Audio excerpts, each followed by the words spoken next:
In 1998, I was the investigative sergeant with the East Hampton Police Department.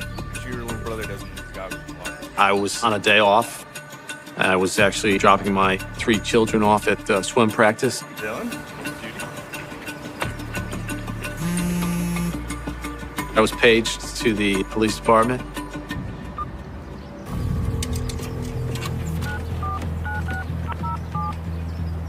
Yeah, this is Kelly.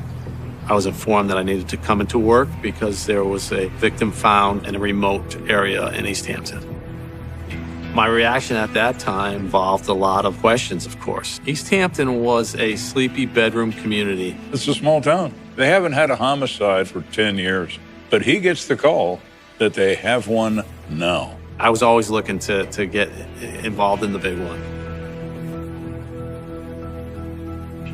I really had no idea what was to come.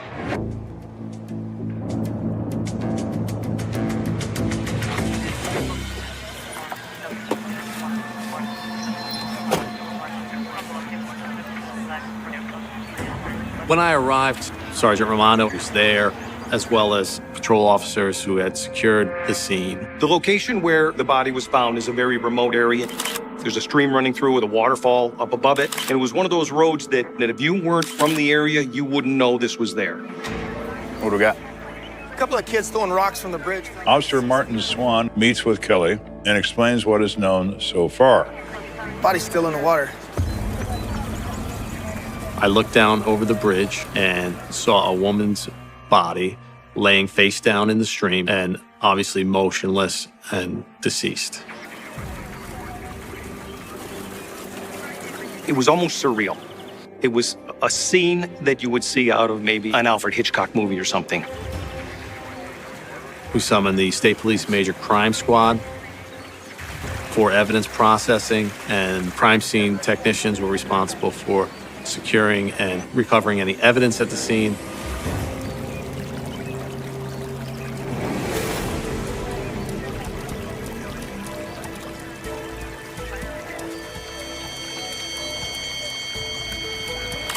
We had found some duct tape that had bound the woman's hands. Drag marks leading from the pavement down to the site where the body has been discovered, and tire tracks leaving the area. It is obvious that this is a dump site for this body and not a crime scene. So they have no way of knowing where this crime took place. They only know where it ended, which is in 3 feet of water in this river. Okay, let's turn her over. So the medical examiner arrives on the scene and moves the body, pulls her from the water, and turns her over. As soon as the body was turned over, I identified and recognized the woman as Gertrude Ochakowski. People call her Trudy. She's 60 years old. She's born and raised in East Hampton and has lived in this small town all of her life. She's reported missing this morning. Found a car parked in town. Officer Martin Swan informs Kelly that at 7:40 that morning, he was called to a laundromat in town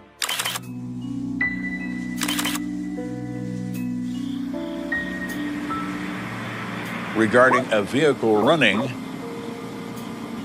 containing a frantic little dog. He discovers that car's been there all night. They did a registration check and found out that the car came back registered to Trudy Ochakowski.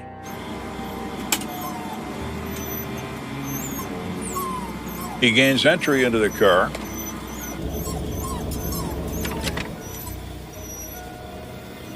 finds the victim's purse that is undisturbed on the front seat. It contains currency, ID, credit cards. No one has been in this purse.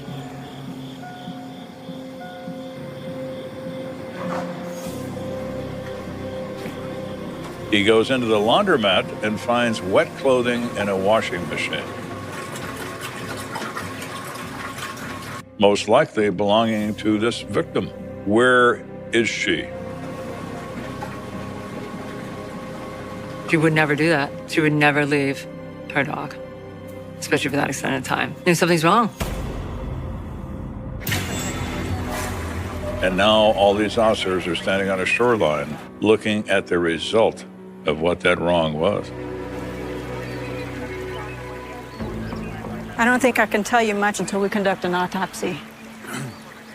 There is no apparent gunshot wounds. There are no stab wounds that they can see in this body. However, the body's been submerged in very cold water, which has a tendency to close openings in the skin. They're only looking at what they can see. Method of death to be determined. If you find anything more, let me know. Okay.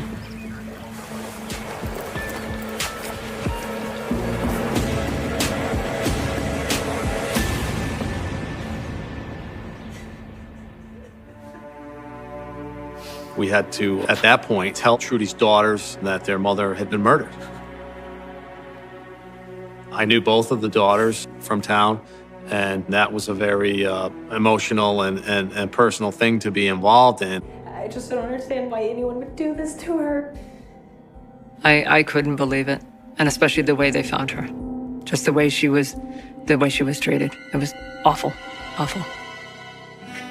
Trudy's daughter reports her mother as a loving woman who's everyone's friend. She's just a sweet, lovely person.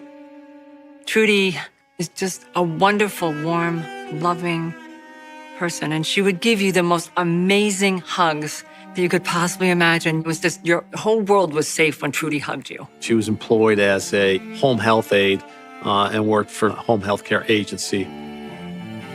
Trudy was a caregiver. She always wanted to do something for someone else and always put herself aside for anyone else. You don't find people like that. You just don't. Who could possibly do this to her? Kelly is charged with finding out who that might be. Did she have a boyfriend? Was she dating anybody? She's been seeing a guy named Ray Brown. She said they had gone out on a date or two, so that was somebody that we needed to obviously interview at that point and try to determine what, if any, involvement he had.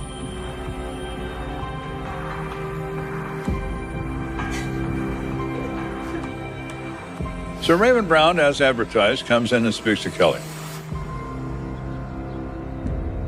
How long have you and Trudy been seeing each other? We just started to get to know each other. He really likes her, but she sees him as a friend and a friend only. Well, Mr. Brown, you may not see it this way, but as a homicide detective, I see you as a potential suspect. So Kelly asked him where he was. Well, I was away for a few days. He says he was at a bowling tournament, not only with lots of witnesses, but with several policemen from Kelly's own department. He was ruled out as a suspect by a strong alibi. No bad vibes at all from Ray. So Mr. Brown is out. He's not a suspect. He's just a friend of the victim. Did anybody tell you guys about the guy who was spying on Trudy? Interesting. Very interesting.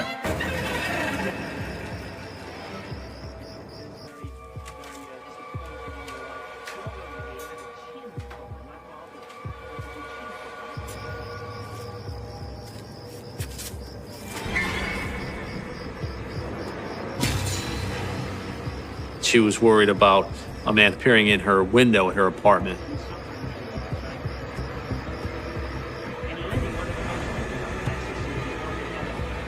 Now, this might have some promise. Mr. Peeping Tom, someone of interest, finally.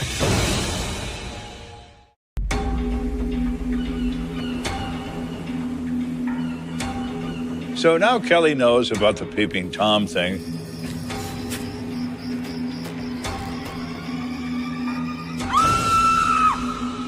These occurrences made her uncomfortable, and she didn't want to continue to live there and was looking for another apartment. I was hoping I could ask you some questions about Trudy. They go back to this building where Trudy lives, and they talk to everybody in the building. Did you by chance ever hear anything about someone spying on her or looking through her windows or anything like that? None of the residents in that building have any knowledge of a Peeping Tom looking in any window until they run across a woman who says, well, I know exactly what you're talking about.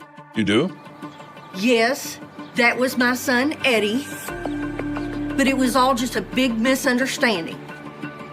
She, of course, denied that he would have any involvement or responsibility in doing anything harmful to Trudy.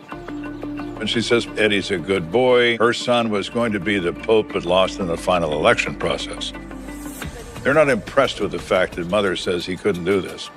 Would it be possible for us to speak with Eddie? Sure can. Just go down to the jail where you people locked him up. That guy was identified as a local petty criminal, and he happened to be locked up in jail doing a sentence for a small-time crime. So there was no way that he could have been involved.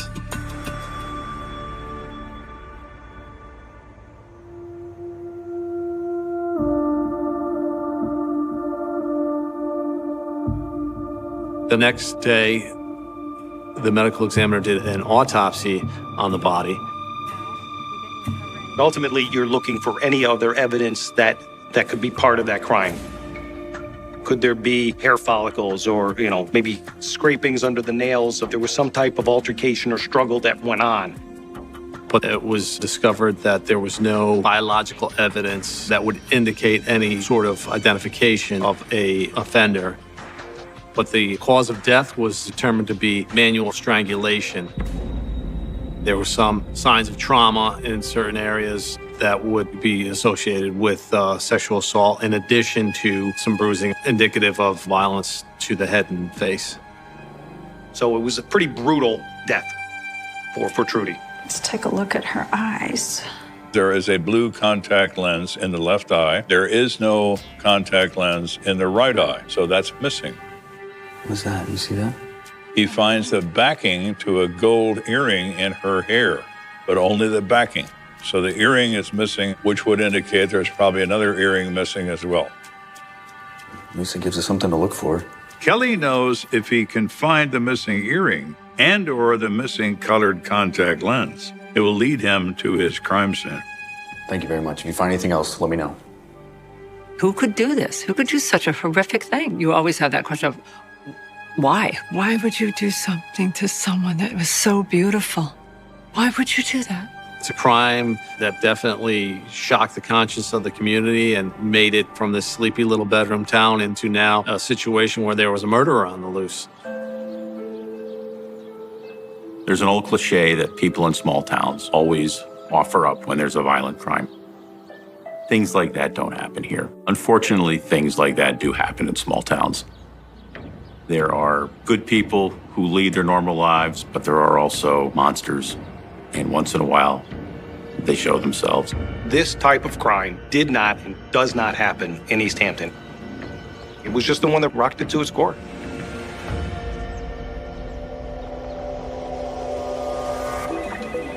Everybody had a tidbit of information. So the tip line, the flow of information from people that wanted to help was just astronomical. So Kelly's going through these lists of anonymous tips, and he runs across one that strikes him.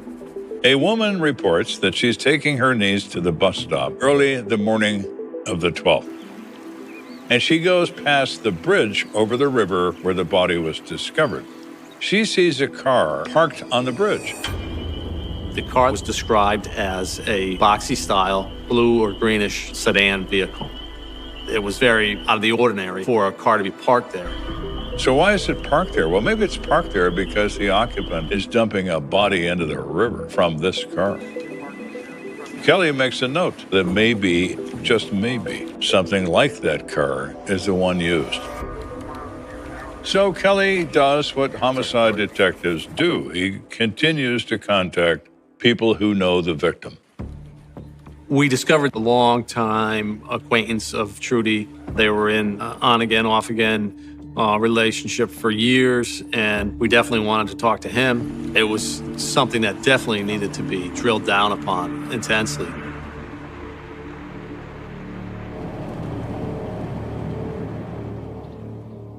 Thank you for agreeing to meet with me, Mr. Jameson. We asked him about their relationship, what the status of it was at the time. He explained that he had not spoken with or seen Trudy for about 3 weeks prior to the murder. I was wondering if you recalled where you were the night of the 11th. The ex-boyfriend told us a very troubling account of what he did. Well, actually, I was over by the laundromat. You were?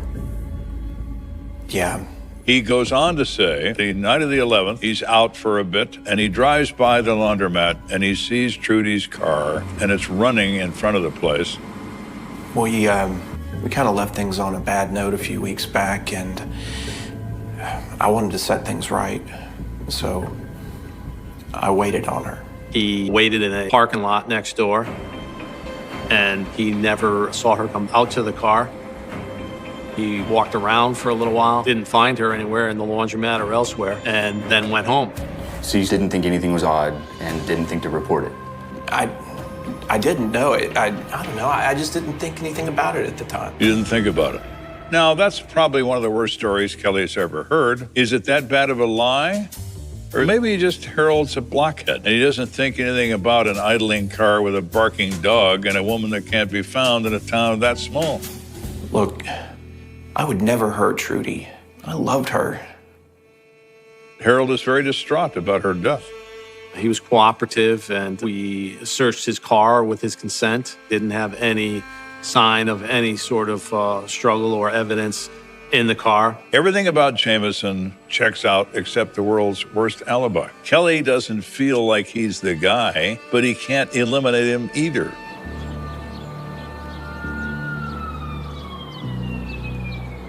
So Kelly and the chief of police are discussing this case. Sergeant Kelly. When a phone call is received from a witness. Okay. Don't touch anything. All right, I'll be right down. They found something at the apartment above the laundromat. A carpenter who was working on renovations in the building, as he was cutting some wood, this earring appeared. He could see it glowing outside of the sawdust. The word travels like wildfire through this town that this woman's been murdered. And he immediately knows that this has got to have something to do with it. This has got to be Kelly's crime scene, and he's on his way to prove it.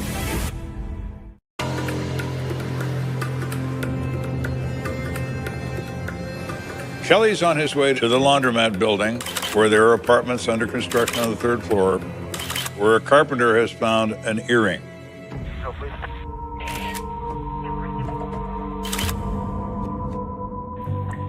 At that point, we had the Major Crime Squad respond.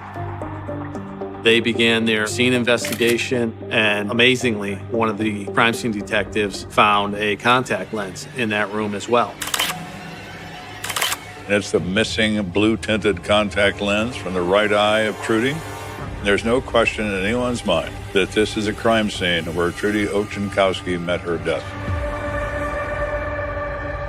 The finding of the crime scene indicated to us that it had to be somebody with a good degree of familiarity and access and comfort with the building. The carpenter says only 2 people have a key to this door. Well, there's Frank. Oh, the guy that owns the place. We were quickly able to rule Frank out by solid alibi that he was not there in town in order to be able to commit the crime. The only other guy is the maintenance man, Brian Tuttle. So Frank is out. However, Brian Tuttle is someone he hasn't heard of before. We were not that familiar with Brian personally, but he was from a local family, and certainly with his employment at the building, he clearly had to be considered as a suspect in this. So when Kelly returns to his station, he does a background check on Brian Tuttle. He moves from being a person of interest to being a prime suspect. Chief, you're not going to believe what I found on this Tuttle suspect. He had a prior conviction for a stranger abduction and sexual assault. And he had recently gotten out of jail. So that was a big moment in the investigation. Kelly's a homicide detective, and he knows what that means.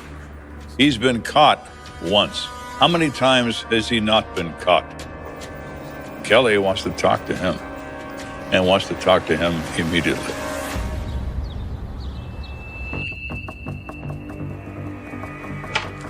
He came in willingly, and he had a scratch over his nose from eyebrow to eyebrow.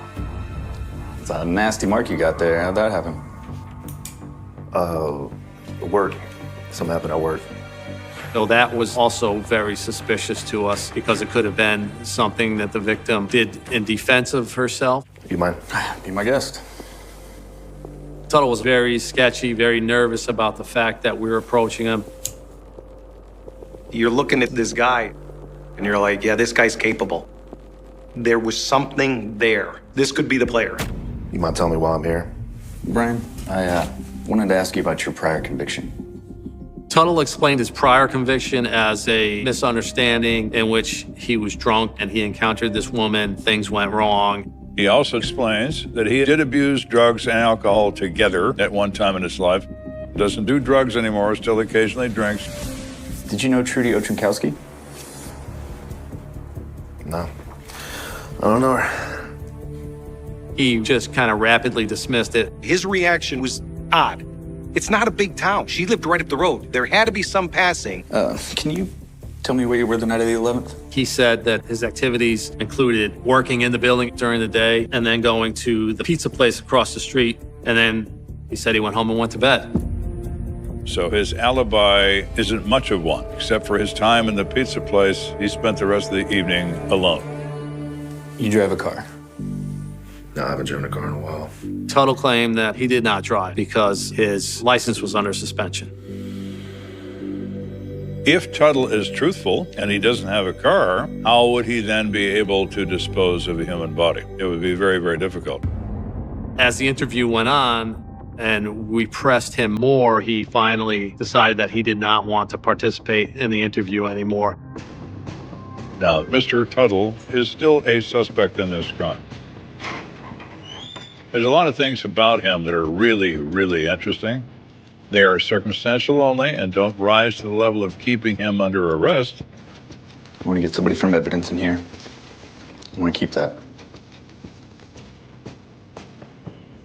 We kept those cigarette butts that he had smoked and secured them as evidence for possible use in the future. It's 1998. DNA is not well known. It's not even widely used. Kelly is a very smart guy, and he is well aware of the fact that science advances, science changes, and he knows that maybe someday those cigarette butts are going to mean something. Brian Tuttle presents himself as a prime suspect. Now it's time to look into him very carefully. So the first place to start is with the regulars in a laundromat. I was wondering if you all knew anyone by the name of Brian Tuttle. Yeah, I sure do. What you want to know about him? He finds almost at once that Tuttle is lying to him. They all say that Tuttle knows Trudy. They've seen him talk to her on many occasions. We had witnesses who told us that he'd had a prior conversation with her right in the area of the apartment building. Again, you come back to it's a small town. People talk, and everybody knows everybody's business. Trudy was interested in relocating from the apartment building that she lived in and had a conversation with Tuttle about that. And Tuttle declined that he even knew who the victim was. Anytime you interview somebody, you're looking for the first lie. Because if you lie to me, I'm talking to the right person. So by Tuttle's own words, he had gone to the pizza place across from the laundromat in the evening of that day and had a few beers. So Kelly's next stop is the pizza place to see what they have to say about what interaction they had with Mr. Tuttle that evening. How's it going, John? Hey, detective, how's it going? We interviewed the brother and sister who owned the pizza place, John and Anthony Manalakis. I did know the maintenance guy, Brian. He came across as actually a really nice guy. He would come in quite frequently. Was he here the night of the 11th? Oh, yeah, he was here. When I saw him, he just didn't look like his normal self.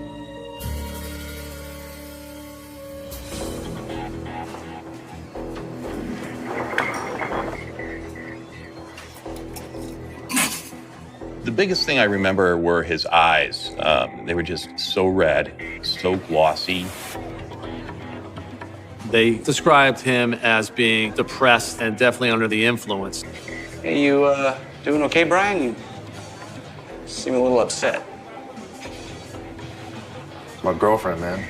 Apparently, the woman that he was with, I guess he caught her with another man. He said he could not handle that. And he got really, really upset and had this argument with her. It was very ugly. And he started drinking, and he's been drinking all day. So my sister came out and she sat down with him. And apparently he was asking her to go to this local bowling alley down the street there. Come on, you can come just a little while, right? No, I don't think I can. We're about to close up shop, so I need to help my brother out. It was a very uncomfortable scene. I knew there was definitely something off. So Kelly is now aware that Tuttle has told him two major lies. The first lie is that he doesn't know Trudy Ochenkowski. The second lie is that he has given up the drugs and alcohol and is a changed person. I think Mr. Tuttle has some explaining to do.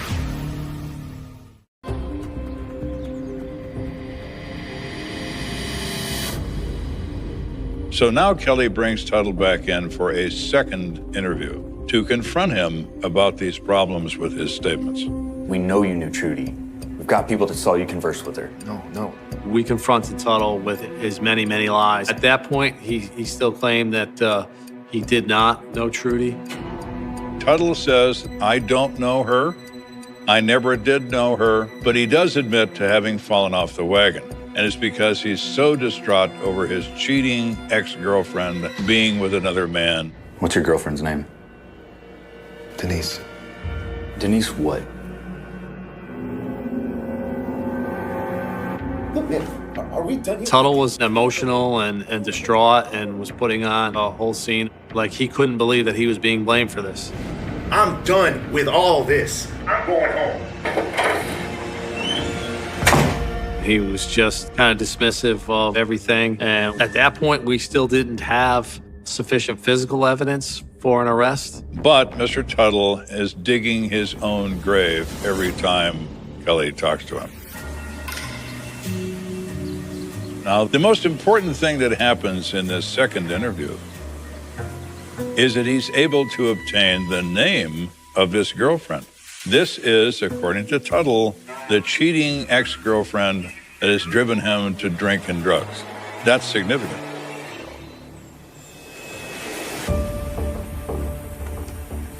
So we went out and interviewed the girlfriend. She told a completely different story to us about their breakup. I don't even know where to begin with that man. He's out of control. Her story was that Tuttle had been drinking and using drugs again recently, that they were in an argument about that, and she basically threw him out of her place. So Kelly now is quite clear that Tuttle is lying completely about the difference in his relationship with this woman. In addition, at the very end of her statement, she says, plus there's another thing.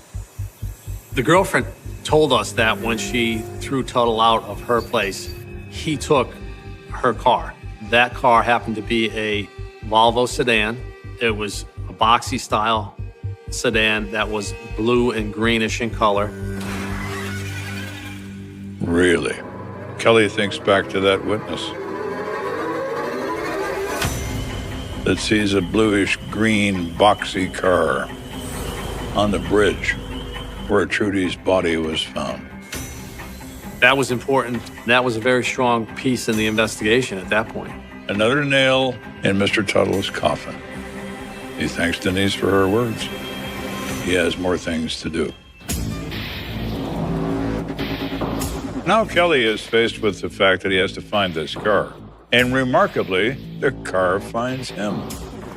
A guy named Jeremy Hartley calls the police station, claiming to be the cousin of one Brian Tuttle. How you doing, Mr. Hartley? I hear you have something that might interest me. Sure do. Jeremy explains that he has a blue-green Volvo parked in his yard. The cousin reported that Tuttle had asked him to take the car up to a remote area of town and to park it in a very specific spot. Hartley tells Kelly he just had a bad feeling and he decided to bring the car to the police.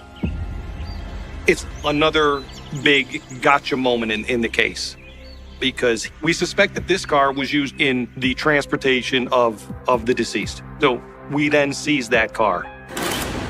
We were hoping to find some biological or trace evidence in that car that would link the victim to the car. Kelly calls in the CSI tech team. They go over the car very carefully. They find what they believe is a body fluid stain. They remove that seat cover and have it sent into the state laboratory for analysis. Waiting for the results from the forensic lab is a long and painstaking process. It's frustrating. They have to do things very meticulously, and it takes time. And finally, after weeks of waiting, the results come in from the state laboratory. Sergeant Kelly. Kelly is informed that the samples from the car match the victim in this offense. So it ties Ochenkowski to the specific car as a method of transportation of her remains. But there's no evidence to support the presence of a second person, meaning a suspect. The State Police Laboratory claimed that they were unable to get any DNA readings or what they call amplification. We were hoping for evidence connecting Tuttle and Trudy in a biological sense, and we didn't get that. We can say that Tuttle had access to the car, but we did not have any type of evidence that Tuttle was in that car. So now Kelly is left with a case where he is convinced that Brian Tuttle is a rapist and a murderer, but he's unable to prove this beyond a reasonable doubt in a courtroom. We got one shot. If the jury throws it out and says not guilty, we can't come back at him. All circumstances pointed to him. There just wasn't enough to get an arrest and a conviction. So Kelly does what all homicide detectives do. He waits. It is agonizing. It is horrible, but it is often necessary. Patience is a requirement. Kelly has it because he needs it.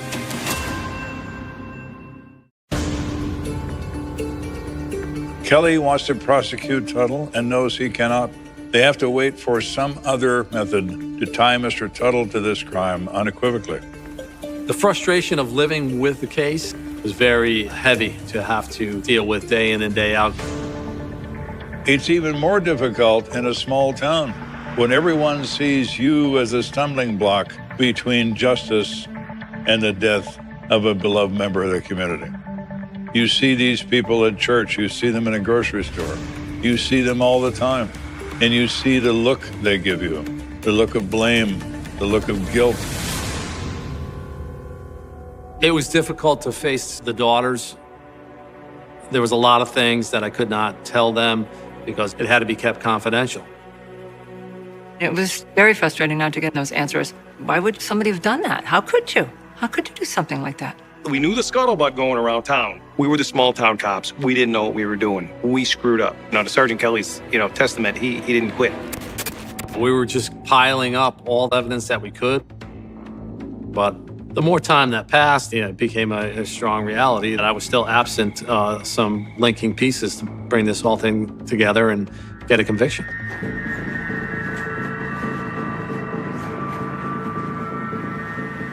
So the matter goes cold.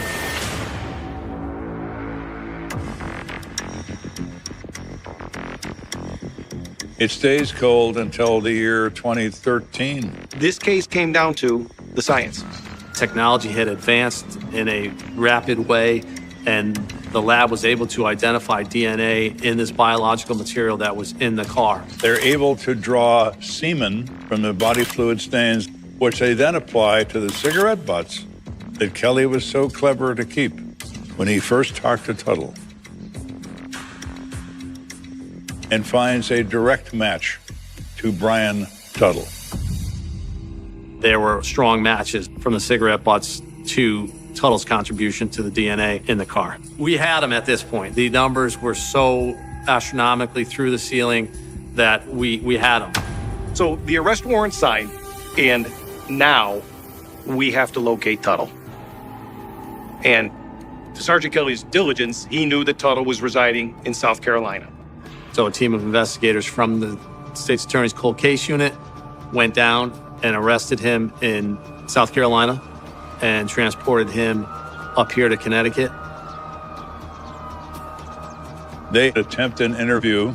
Tuttle, of course, declines. He won't say a word. but the likelihood is great that the crime occurred in the following manner.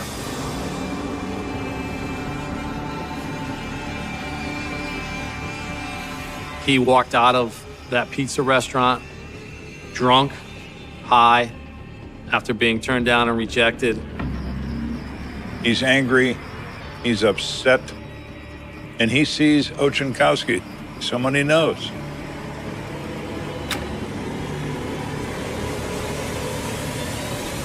One must keep in mind that sexual assault is not a crime of sexual gratification. It's a crime of the punishment of women. Mr. Tuttle is currently hating women. He is angry, and he needs to hurt someone.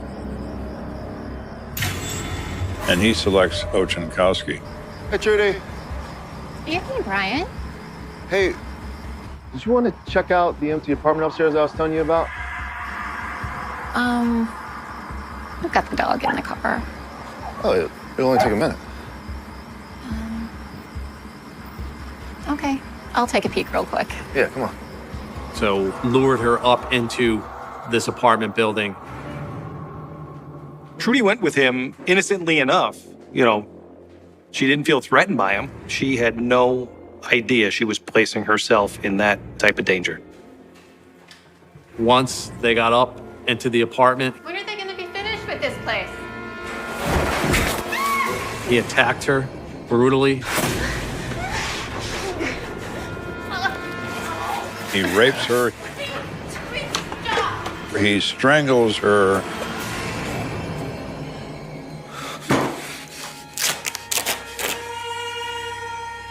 She was bound by duct tape, carried her down the stairs, and put her in the backseat of the Volvo. Drove her down there to the stream in the early hours of the morning and dragged her out.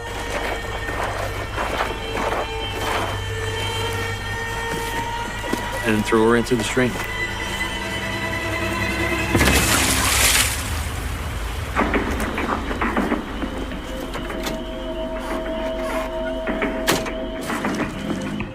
He goes on about his business, and for 16 years, he gets away with it until the evidence catches up to him.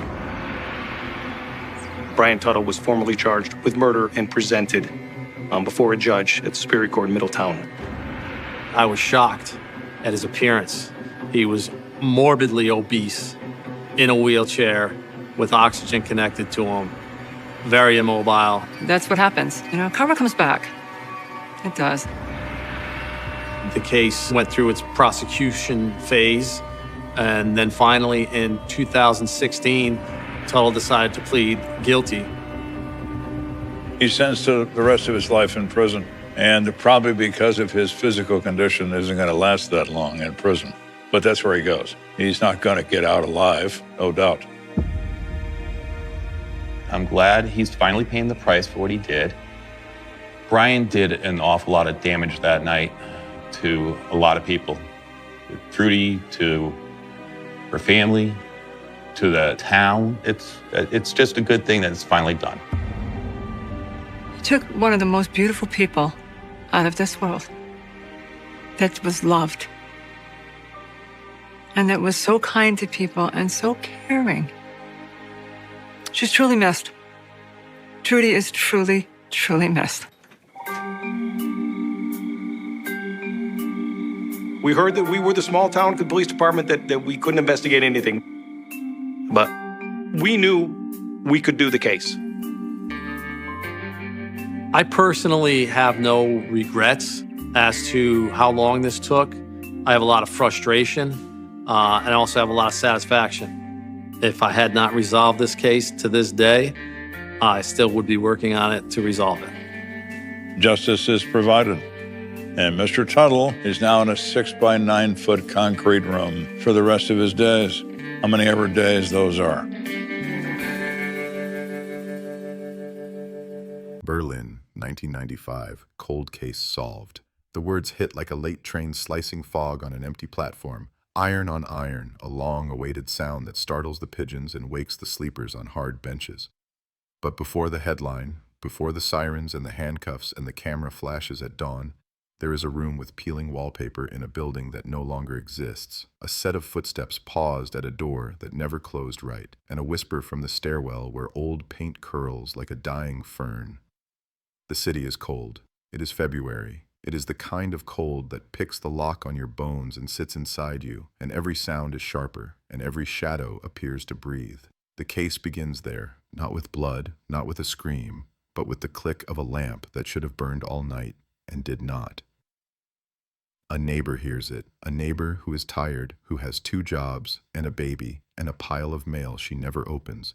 She tells herself she will speak to the woman in 3A in the morning.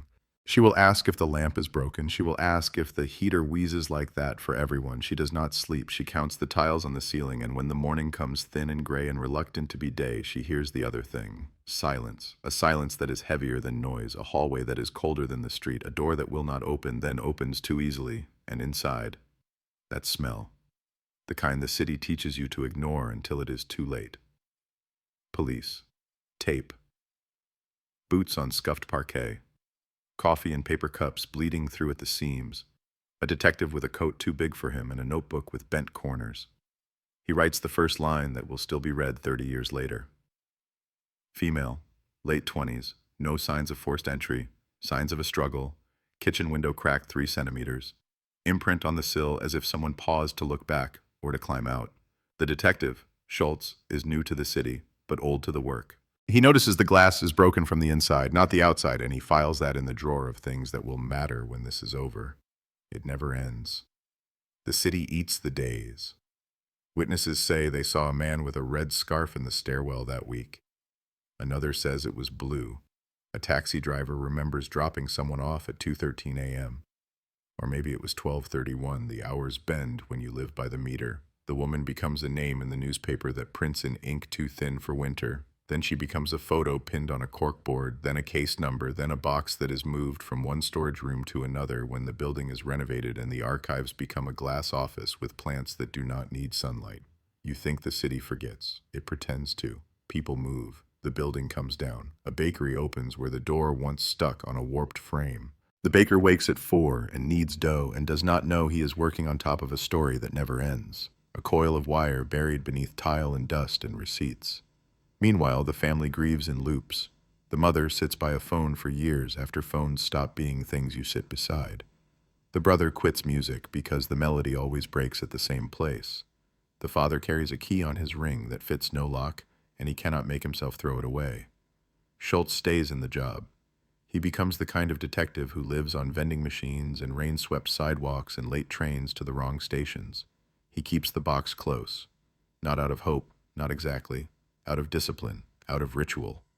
He moves the photographs from one plastic sleeve to another so the edges will not split.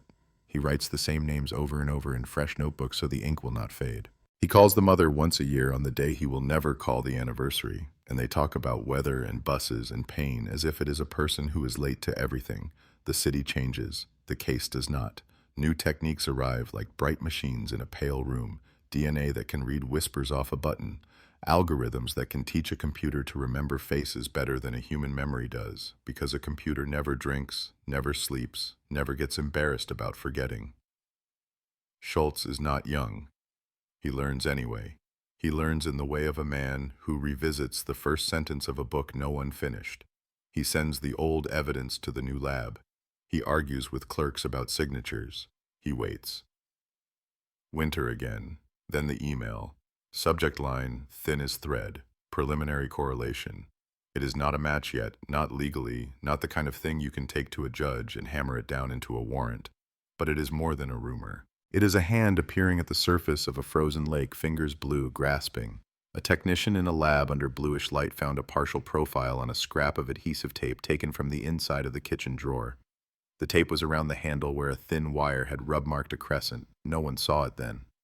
Or someone saw it and said later. The lab says the partial connects to a familial pattern found in a voluntary database, a nephew arrested for a fight outside a nightclub 2 years ago.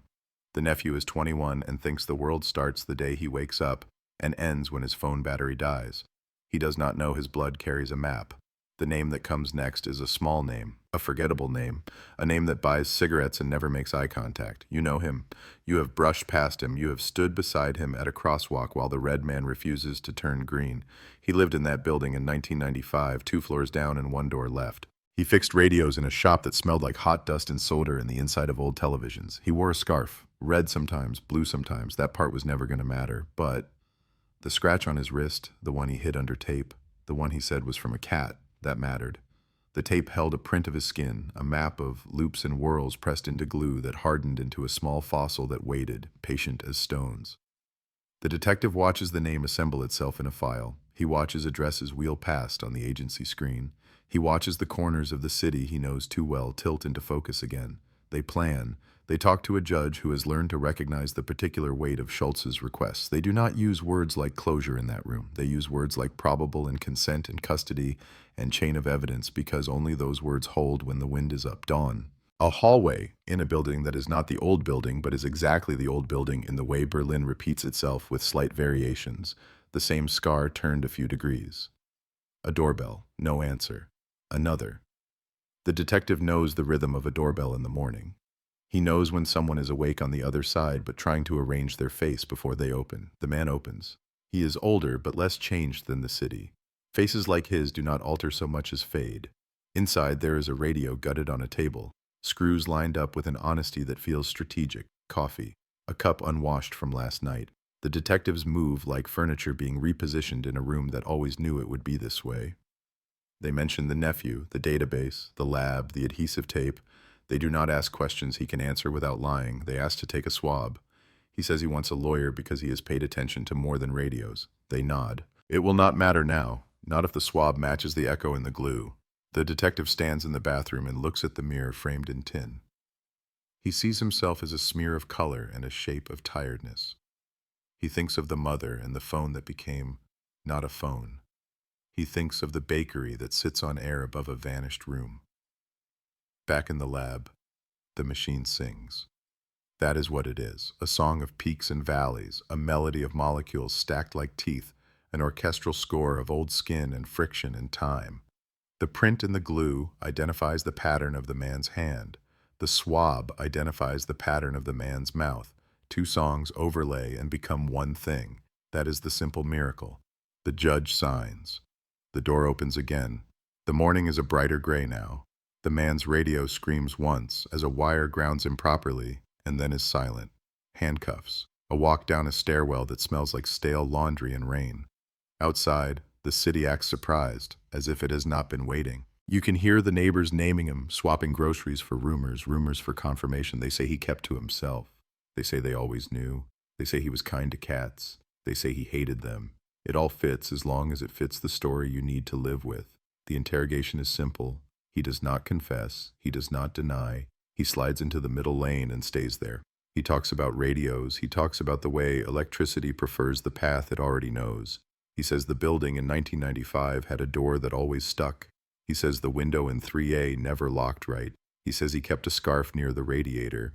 He does not say what color. The detective does not need a confession. The detective needs the story to finally hold still. He reconstructs the night because that is what he has always done, arranging the room again, setting the lamp in the corner where it flickers, propping the window that breathes, laying out the drawer that squeaks where the tape was stored, the tape that was used to hold a coaxial cable tight against a loose connector, the tape that someone touched without thinking because there was no reason to think about glue as evidence.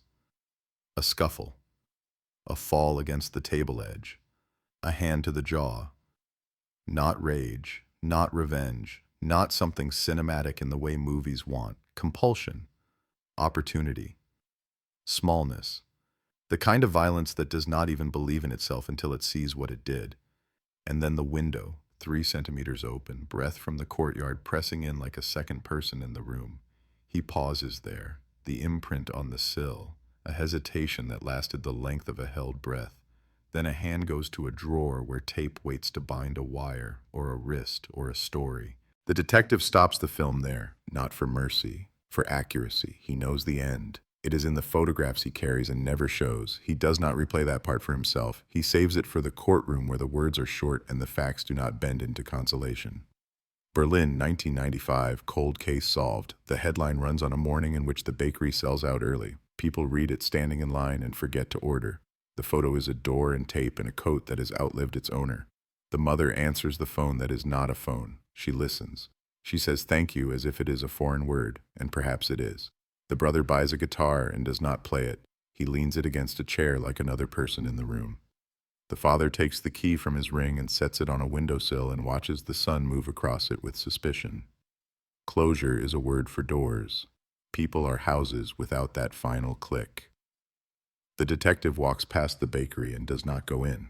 He walks past the old address where the building is ground and memory. He stands in an empty lot that is not empty.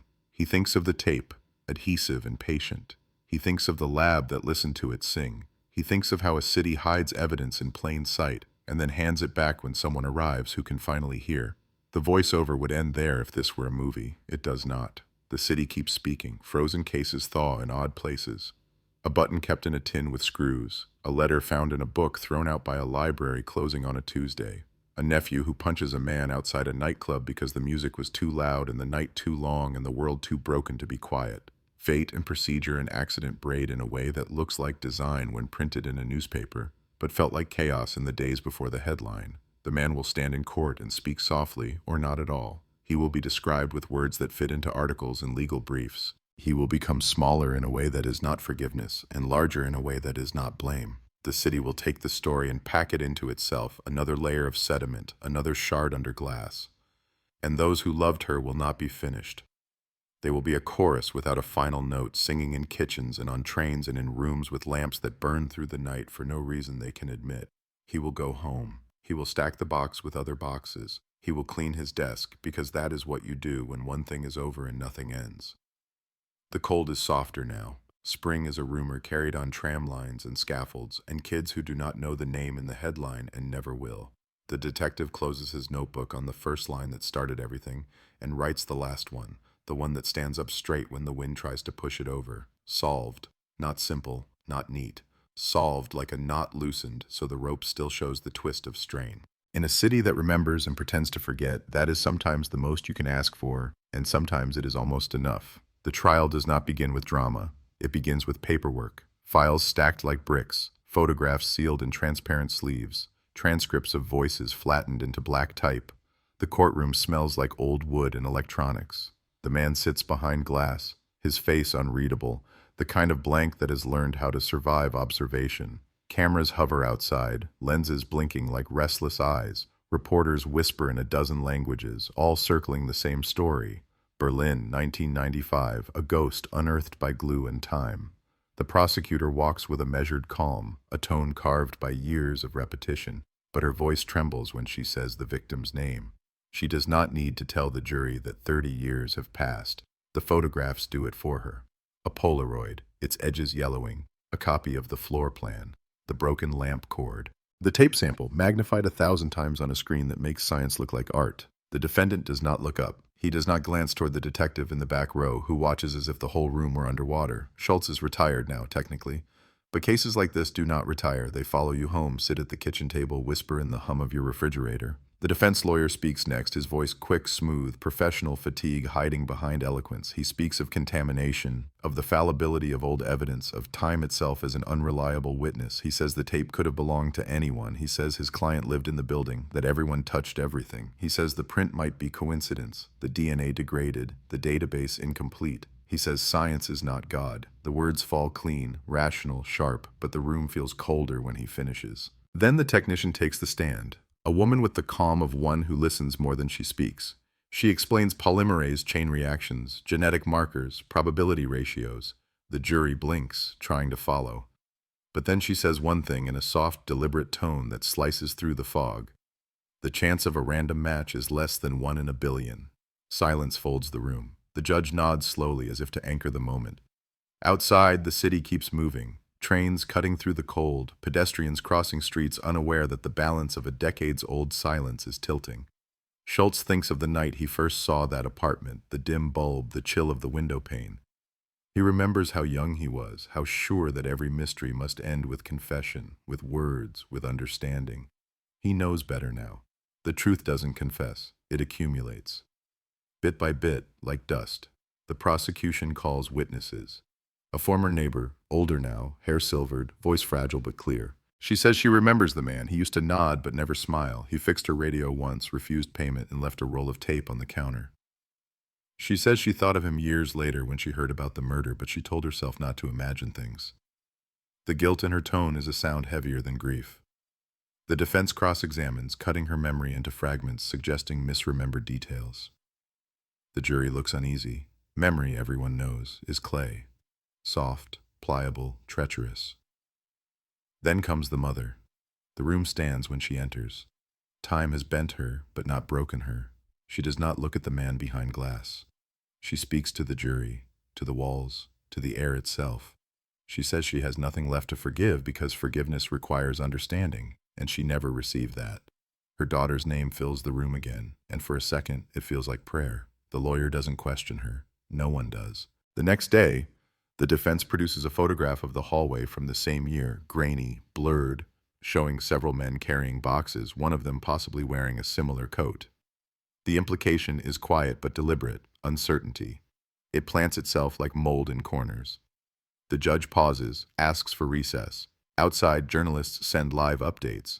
The city scrolls headlines over coffee. For most people, it is just another story of old grief repackaged for the present. For Schultz, it is anatomy, the body of a memory being dissected in real time.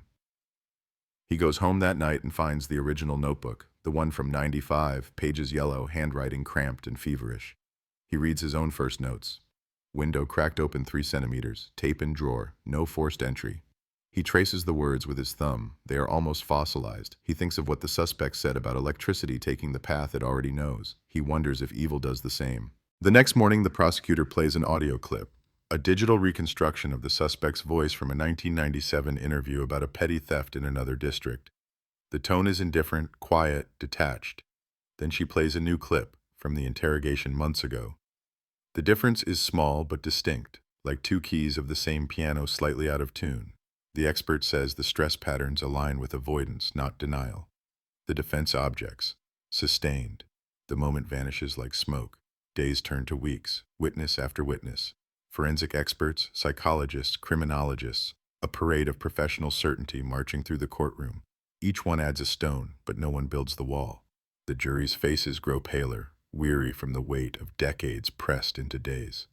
And through it all, the man behind glass sits still, fingers folded, eyes flat as unlit glass. Then one afternoon, something shifts. The prosecution introduces an unexpected piece of evidence, a box of unsorted photos from the old building's demolition found in a municipal archive. Among them, an image of the apartment interior, the walls stripped, debris piled by the window. The forensic team enhanced it, found a small metallic glint near the baseboard. They went back, traced it to the evidence list. A missing earring, not just any, the pair worn by the victim in a photograph taken hours before her death. The second earring was never logged, assumed lost. But there it was, decades later, caught in a forgotten photo, found now in storage, tested, cleaned, and examined. On its clasp, microscopic residue of adhesive consistent with the same tape. The courtroom air goes thin. The defense stammers about chain of custody, but the damage is done. The link is sealed, looping back to the same small piece of tape that waited 30 years to speak. Schultz exhales through his teeth. The judge calls for a recess. Reporters explode out of the building, phones up, headlines already forming. Berlin 1995 cold case, new evidence shocks court. The detective steps outside into the weak sun and feels the city breathe differently. He walks past the old train station, past posters for concerts, past people who will never know this story existed. For him, the sound of the city has always been evidence. The hum of neon, the click of a shoe heel, the echo of an unanswered question. The next morning, final arguments. The prosecutor speaks quietly, almost whispering. She does not raise her voice. She does not need to. She talks about time, how it corrodes but also preserves, how justice can move slower than grief but still arrive. She ends with a single sentence that freezes every note in the room. The city remembers. Then silence. Then the defense, mechanical, logical, sterile, words that hit the walls and slide down. The judge instructs the jury. Deliberations begin. Schultz waits in the corridor, coat folded on his lap, hands shaking just slightly. He has waited years for this hour and still fears it. There are no perfect endings, only conclusions that agree to stop. 2 hours later, footsteps echo. The jury files in. The foreman stands. The judge asks the question. The word comes like a hammer wrapped in cloth. Guilty. The breath leaves the room. Cameras flash. Someone cries. Schultz does not move. He closes his eyes. He thinks not of triumph, but of the lamp that went dark on that February night, of the silence that followed, of the window cracked just enough to let the cold in. He thinks of the glue, of how even the smallest fragment can remember touch. He leaves the courtroom without waiting for reporters. He walks until the noise of the city covers him completely. The bakery is still there, warm air spilling out into the street. He buys a loaf he does not want, pays in exact change. The woman behind the counter thanks him without knowing who he is. When he steps outside, snow begins to fall. Light, indifferent, erasing footprints faster than they are made.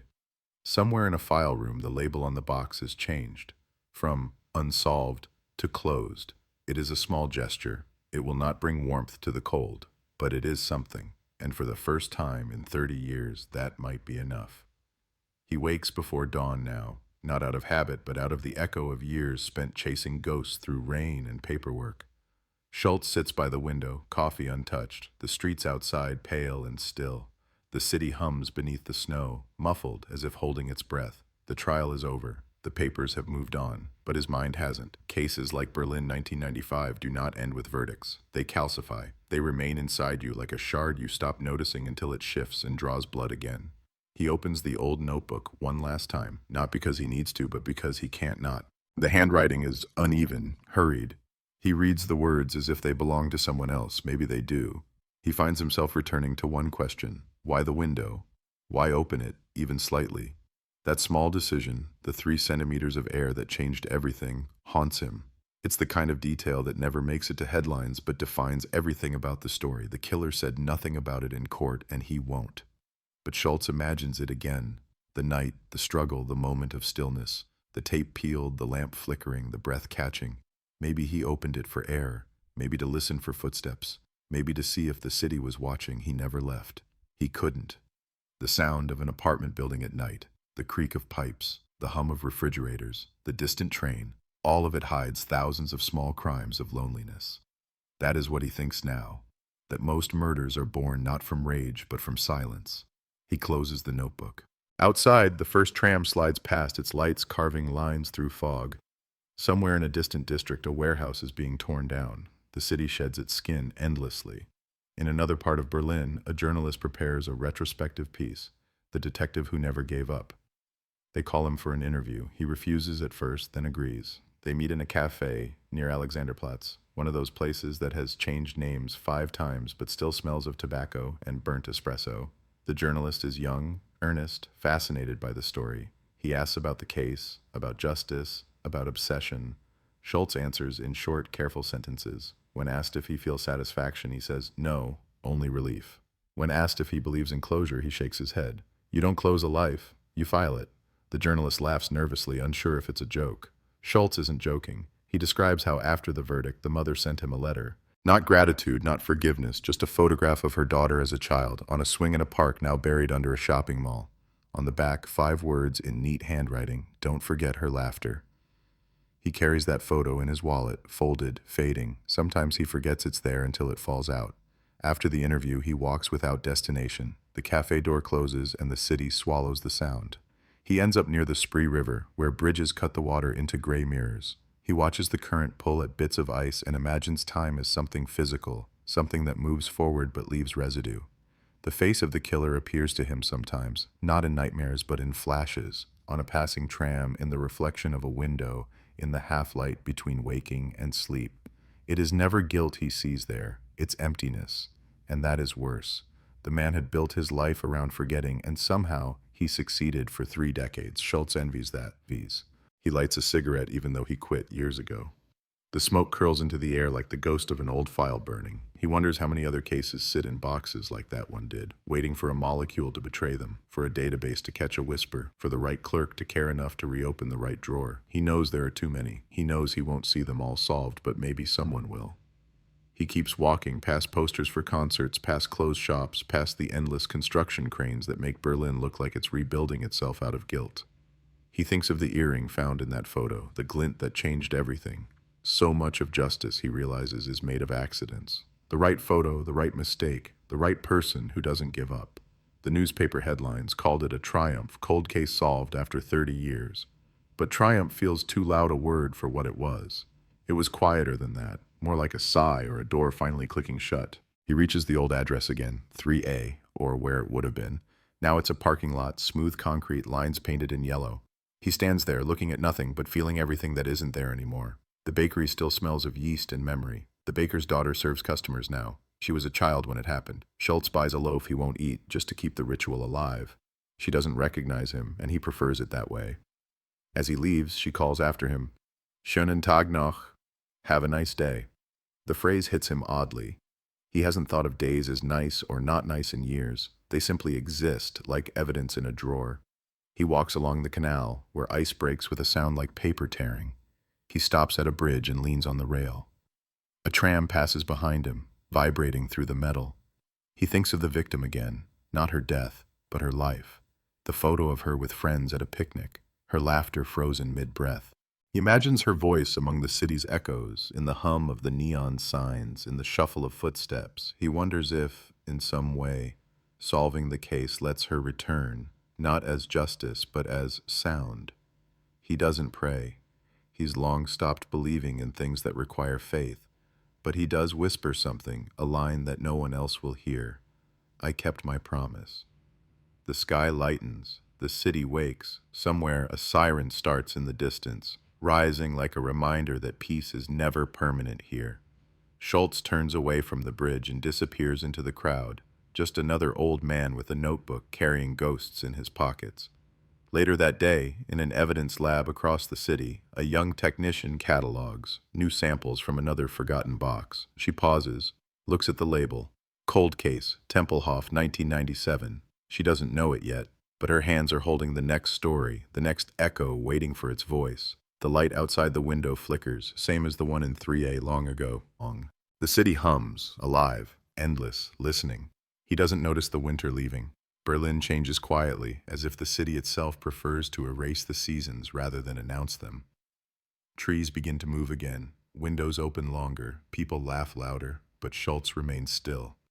Retirement, everyone told him, would bring calm. They didn't say it would bring noise, the kind that lives inside your head, the leftover hum of sirens and unfinished conversations. He spends mornings watching people who hurry nowhere, who live without evidence, who forget on purpose. He both envies and mistrusts them. The case is closed, yet it lingers, thin as dust on old film. Some nights he dreams of the window again, of cold air pushing into a room heavy with silence. In the dream, the light never comes back on. Then, one morning in April, the letter arrives. The envelope is thick, government issue, the kind that still smells of ink and bureaucracy. Inside, a memo from the Bundeskriminalamt, an invitation, not a summons. They want him to consult on a pattern emerging in several old files. Missing persons from the late 90s, similar signatures, all from the same quadrant of the city. His name, they say, appeared in the metadata of multiple linked reports. They call it coincidence. He knows better. He reads the memo twice, folds it carefully, sets it beside the coffee cup, and stares at the wall for a long time. He had promised himself never to return. Promises, like evidence, degrade with time. By noon, he's walking through the BKA's sterile corridors again, where every echo feels like memory trapped in metal. The office smells of disinfectant and ambition. A young inspector greets him, sharp suit, sharper eyes, the kind of man who still believes that justice is linear. He leads Schultz into a briefing room filled with screens. Faces flicker in digital ghosts, missing persons, 1995 to 1999, all young, all vanished without clear cause. The inspector explains the algorithm that connected the cases. A shared frequency, he calls it, in behavioral anomalies, witness phrasing, and geography. Schultz hears nothing but the rhythm of the old city pulsing underneath the data, streets that were smaller, darker, simpler. Then photo number 4, the name under it hits him like a blunt object. He leans closer. This one, he says, his voice almost breaking. This woman lived in the same block as the 1995 victim.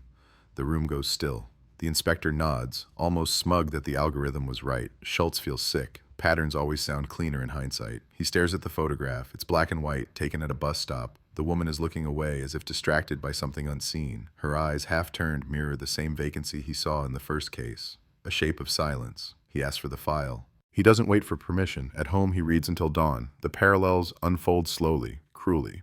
Both women worked alone. Both vanished during months when the city slept early.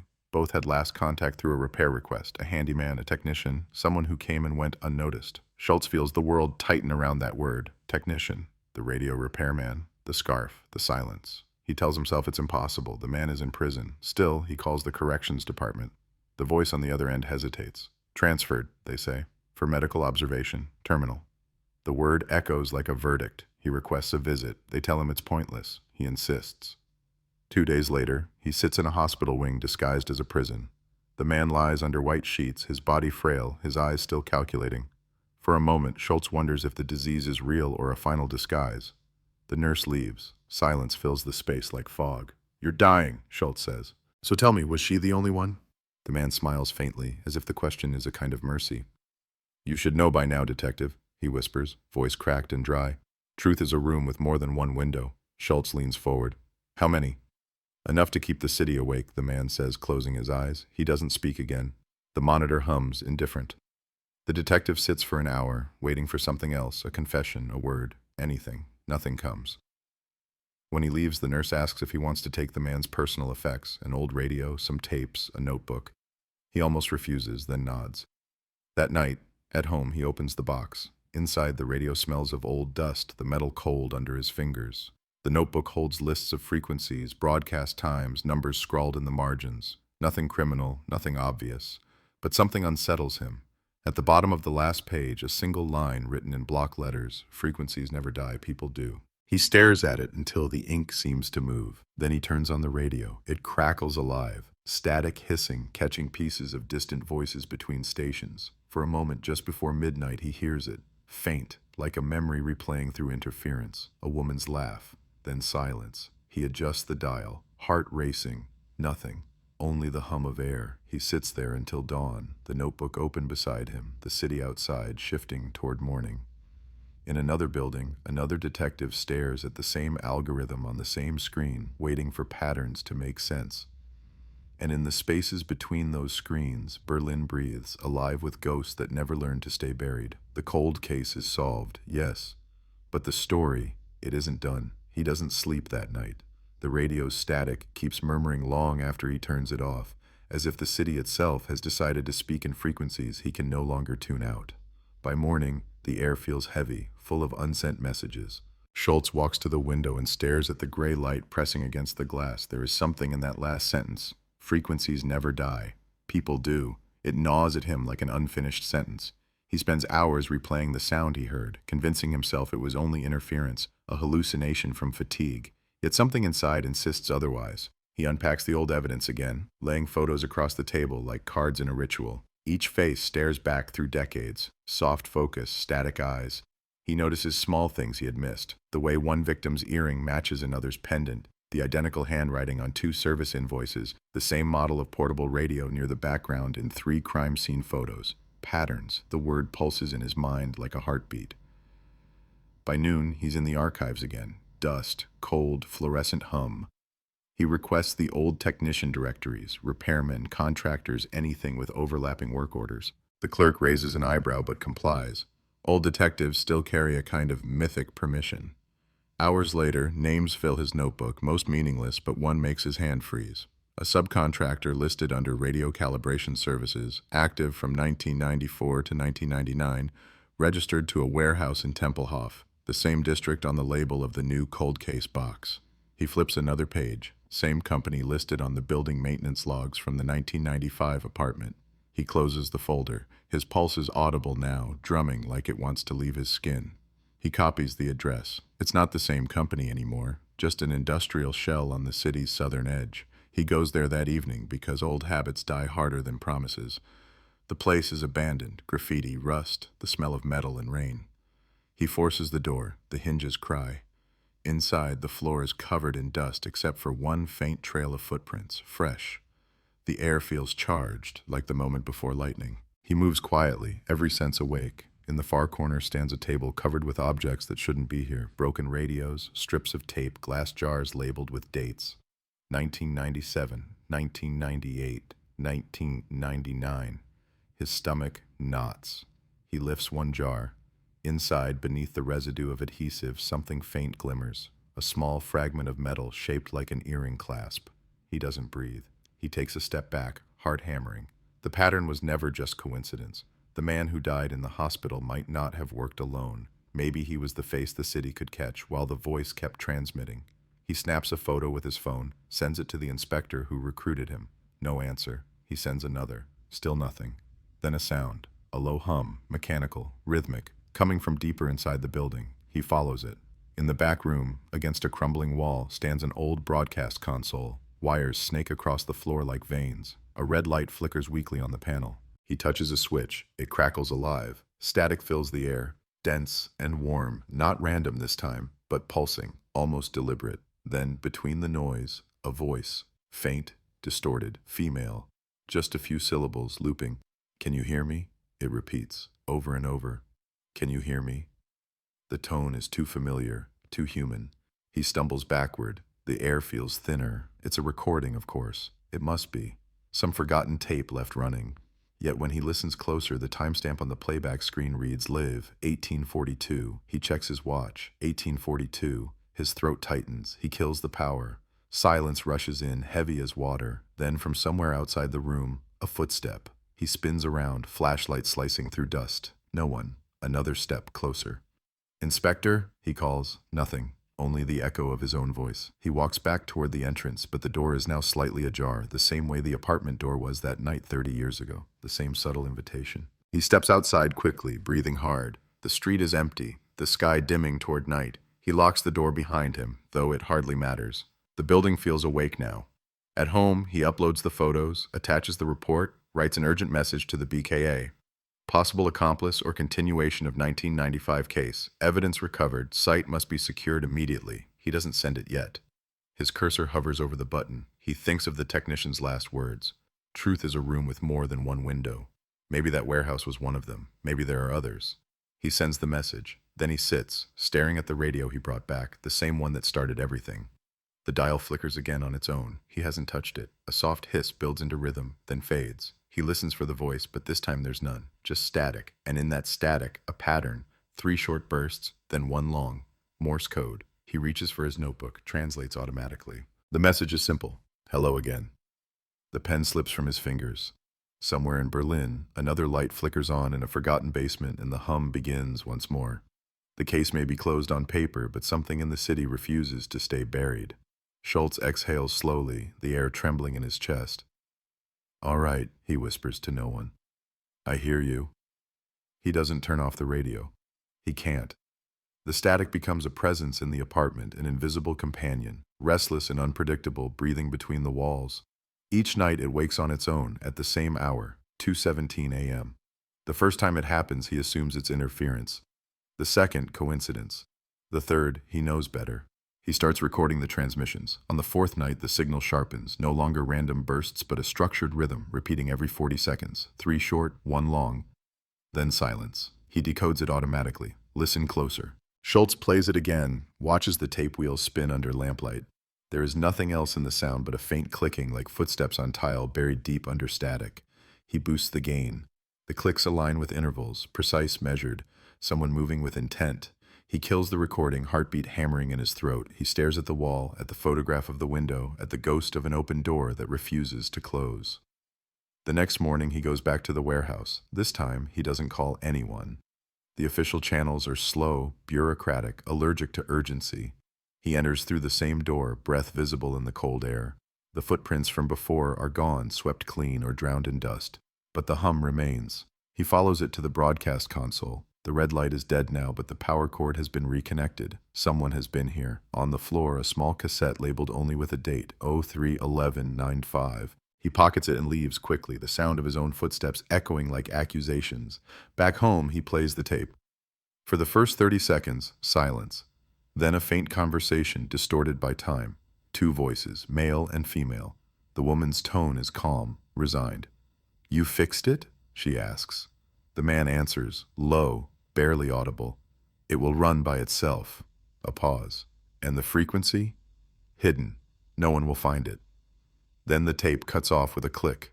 He rewinds, plays it again, over and over, until he memorizes every breath between words. The woman's voice, it's familiar, horribly so. He checks the victim's interviews, voicemails, old messages. It's not her, it's someone else, someone alive. He sends the audio for analysis to a contact in forensics, an old colleague who owes him favors. She calls an hour later.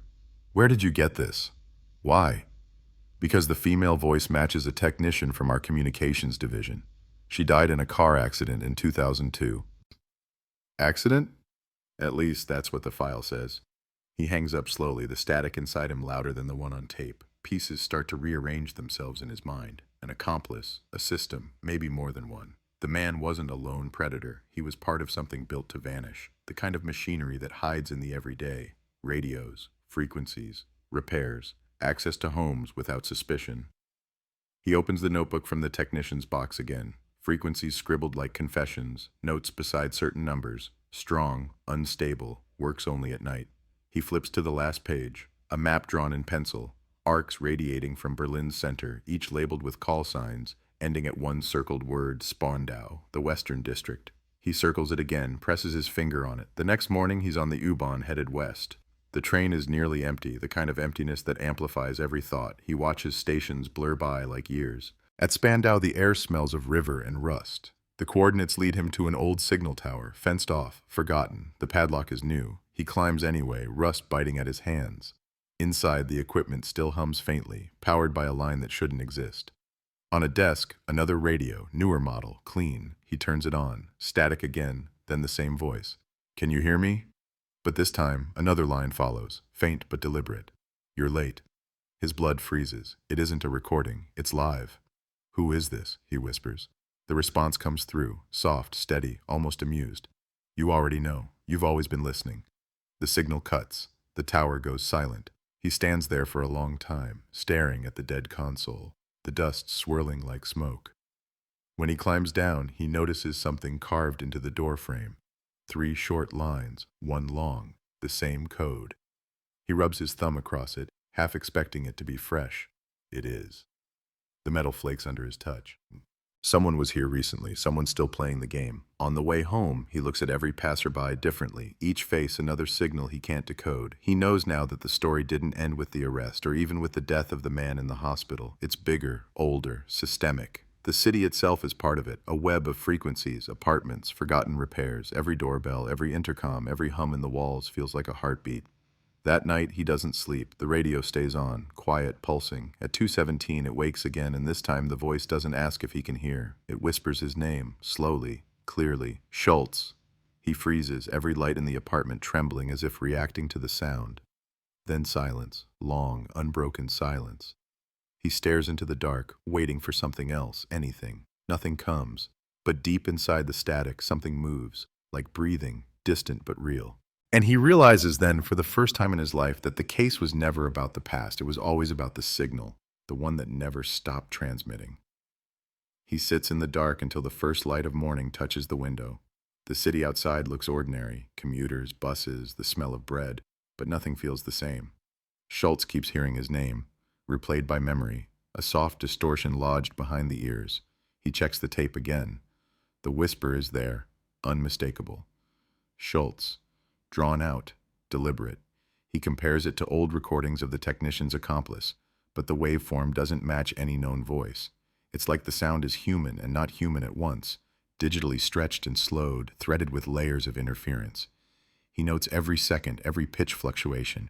When he replays it backward, a reflex he's learned from too many years of hearing confessions hide inside noise, another phrase emerges, fractured but coherent. Find the frequency. He writes it down, underlines it twice. Find the frequency. By noon, he's back at the BKA. The young inspector greets him with unease, eyes darting between respect and irritation. You shouldn't be working this, he says. You're retired. Schultz ignores him and lays the photos from the warehouse across the table. You're missing something. Look at the markings on the tape jars. The inspector leans closer, unimpressed. Dates. Evidence logs. So what? Schultz taps one jar in the photograph. They're not dates, they're signal intervals. They correspond to radio frequencies, MH spans. Whoever did this wasn't collecting trophies, they were tracking transmissions. The inspector frowns. What kind of transmissions? The kind that don't die. They analyze the logs, feed the numbers into a spectrum scanner. Most frequencies are dead. But one, a narrow band around 91.3 MHz, shows intermittent bursts. Nothing consistent, nothing scheduled, just static that flares and vanishes. The inspector shrugs. Interference. Old equipment. Schultz shakes his head. No. That's Spandau's old emergency frequency. It's supposed to be offline since 1999. He leans forward. Someone turned it back on. They trace the signal strength map across the city. It pulses irregularly, like a heartbeat skipping in a sick rhythm, strongest near the river, weakest near the center. The inspector watches the graph twitch and says, "It's moving." The realization crawls through the room like cold water. Moving frequencies don't happen by accident. Someone, or something, is broadcasting from multiple points. Schultz asks for the system logs. The technician on duty hesitates, then pulls them up. There, 6 active pings from different transmitters, all belonging to outdated radio maintenance sites, all from the same company name that vanished 2 decades ago, Radtech Systems. That night, Schultz drives to the first coordinate. It's an old underpass near Moabit, filled with graffiti and echo. Rain hisses through the concrete. He finds a small panel box behind rusted fencing, humming faintly. He pries it open with a screwdriver. Inside, modern hardware, pristine, out of place, a portable transmitter, battery-powered, set to the exact frequency from the graph. He shuts it off, and the static in his head dims, just slightly. He exhales, a sound between relief and dread. He looks closer and finds something taped to the inside of the panel. A photograph, a face he hasn't seen in 30 years. The first victim. Her eyes, printed in grayscale, stare right through him. On the back, written in neat block letters, "You took too long." He stumbles backward, hand shaking. The street behind him is empty. No footsteps, no cars, only the rain. He burns the photo on the spot, the paper curling, blackening, ash scattering like snow. He drives home in silence, but the silence isn't real. The radio clicks alive again on its own, whispering faint bursts, a ghost code that refuses to die.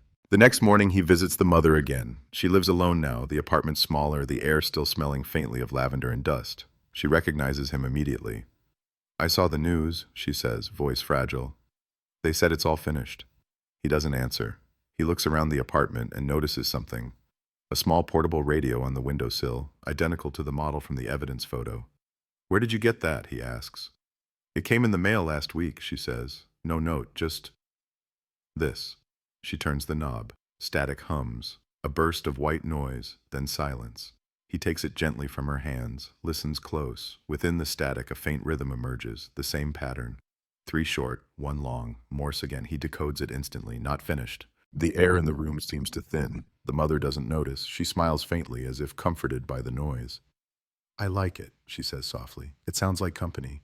Schultz excuses himself, carrying the radio under his coat. Outside, the wind bites harder. The world feels suddenly smaller. He drives back to his flat, sets the radio next to the old one, and records both simultaneously. They emit slightly different static, 2 heartbeats out of sync. When their signals align, even for a second, a single word emerges, ghostly and broken. Spandau. He leans back, overwhelmed by the realization that everything, the jars, the code, the voices, points back to that district, to the tower he already visited. He replays the voice from that night, the one that said, "You're late."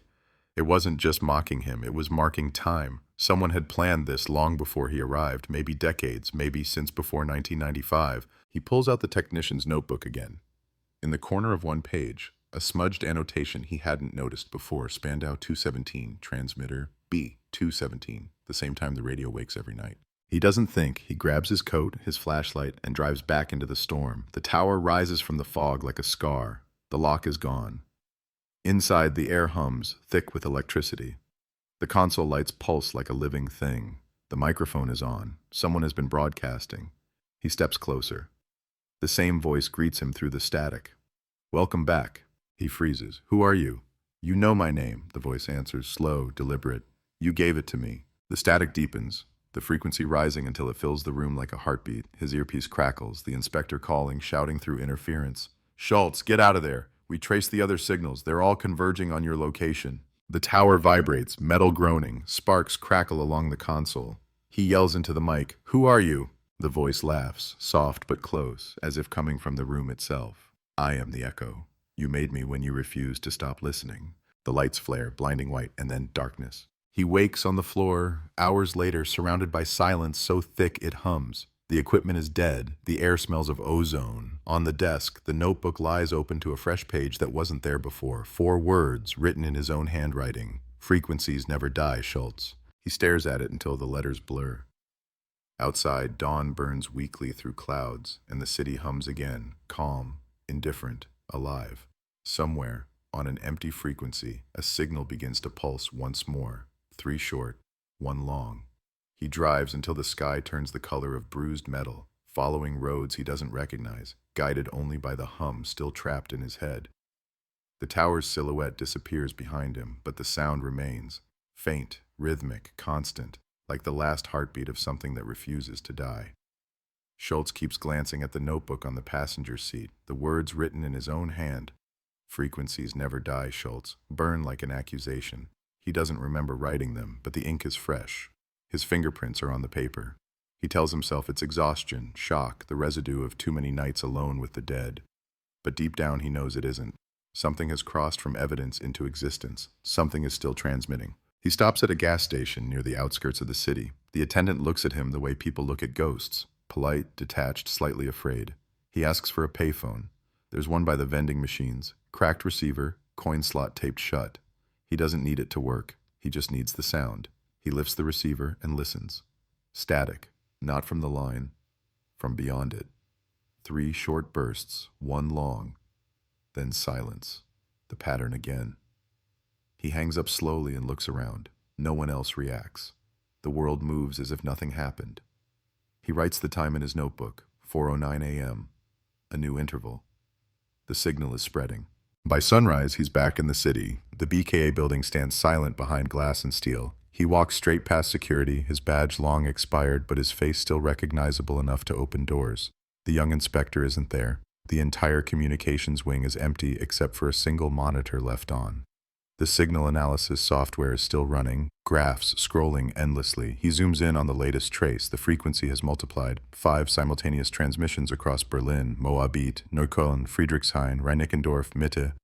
He overlays them on a city map. The pattern forms a ring, a circle of interference surrounding the center. The signal is closing in. He prints the map, stuffs it into his coat, and leaves.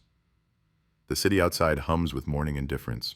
Trams squealing, pigeons scattering, sirens stretching across air that smells like diesel and coffee. But beneath it, he can feel the pulse, not sound, but vibration, under the pavement, through his ribs, inside his skull. He stops by a cafe, sits near the window, trying to steady his breath. On the radio above the counter, the morning news cuts to static for a second, just a flicker, almost nothing. He counts. 3 short, 1 long. Then the broadcast resumes as if nothing happened. The waitress doesn't notice. No one ever notices. He finishes his coffee, leaves money on the table, and walks out without saying a word. At noon, he's at the last address on the map, a decommissioned signal control hub in Reinickendorf, fenced off and forgotten. The gate is unlocked. He pushes it open, the metal whining like something alive. Inside, rows of dead transmitters line the walls, cables hanging like vines. Dust coats everything. He moves slowly, flashlight sweeping across dials and labels. Then, in the far corner, a single light blinks red, the same frequency number etched beside it, 91.3 MHz. He approaches, hand trembling. On the console, an envelope rests neatly, his name typed on it, Detective Schultz. He opens it. Inside, a photograph of him taken from behind, standing at the Spandau Tower. The timestamp on the back reads the previous night. Beneath the photo, a single line typed in block letters, "You heard me once, hear me again." The radio beside the note hisses to life. A woman's voice fills the room, clear, close, intimate.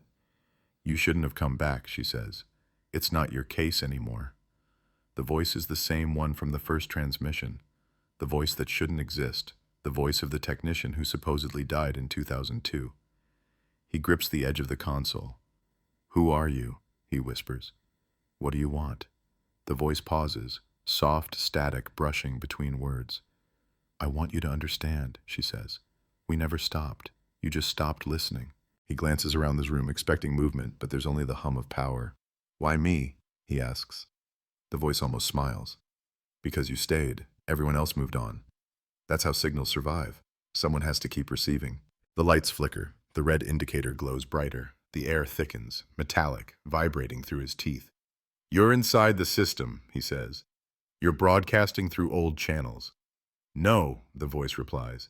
"The city is. We built it that way. Every antenna, every radio, every intercom, they all remember us." He realizes then that she's not speaking to him but through him, her words syncing with the hum of the machinery. The console begins recording automatically, tape reels spinning. Her tone grows colder.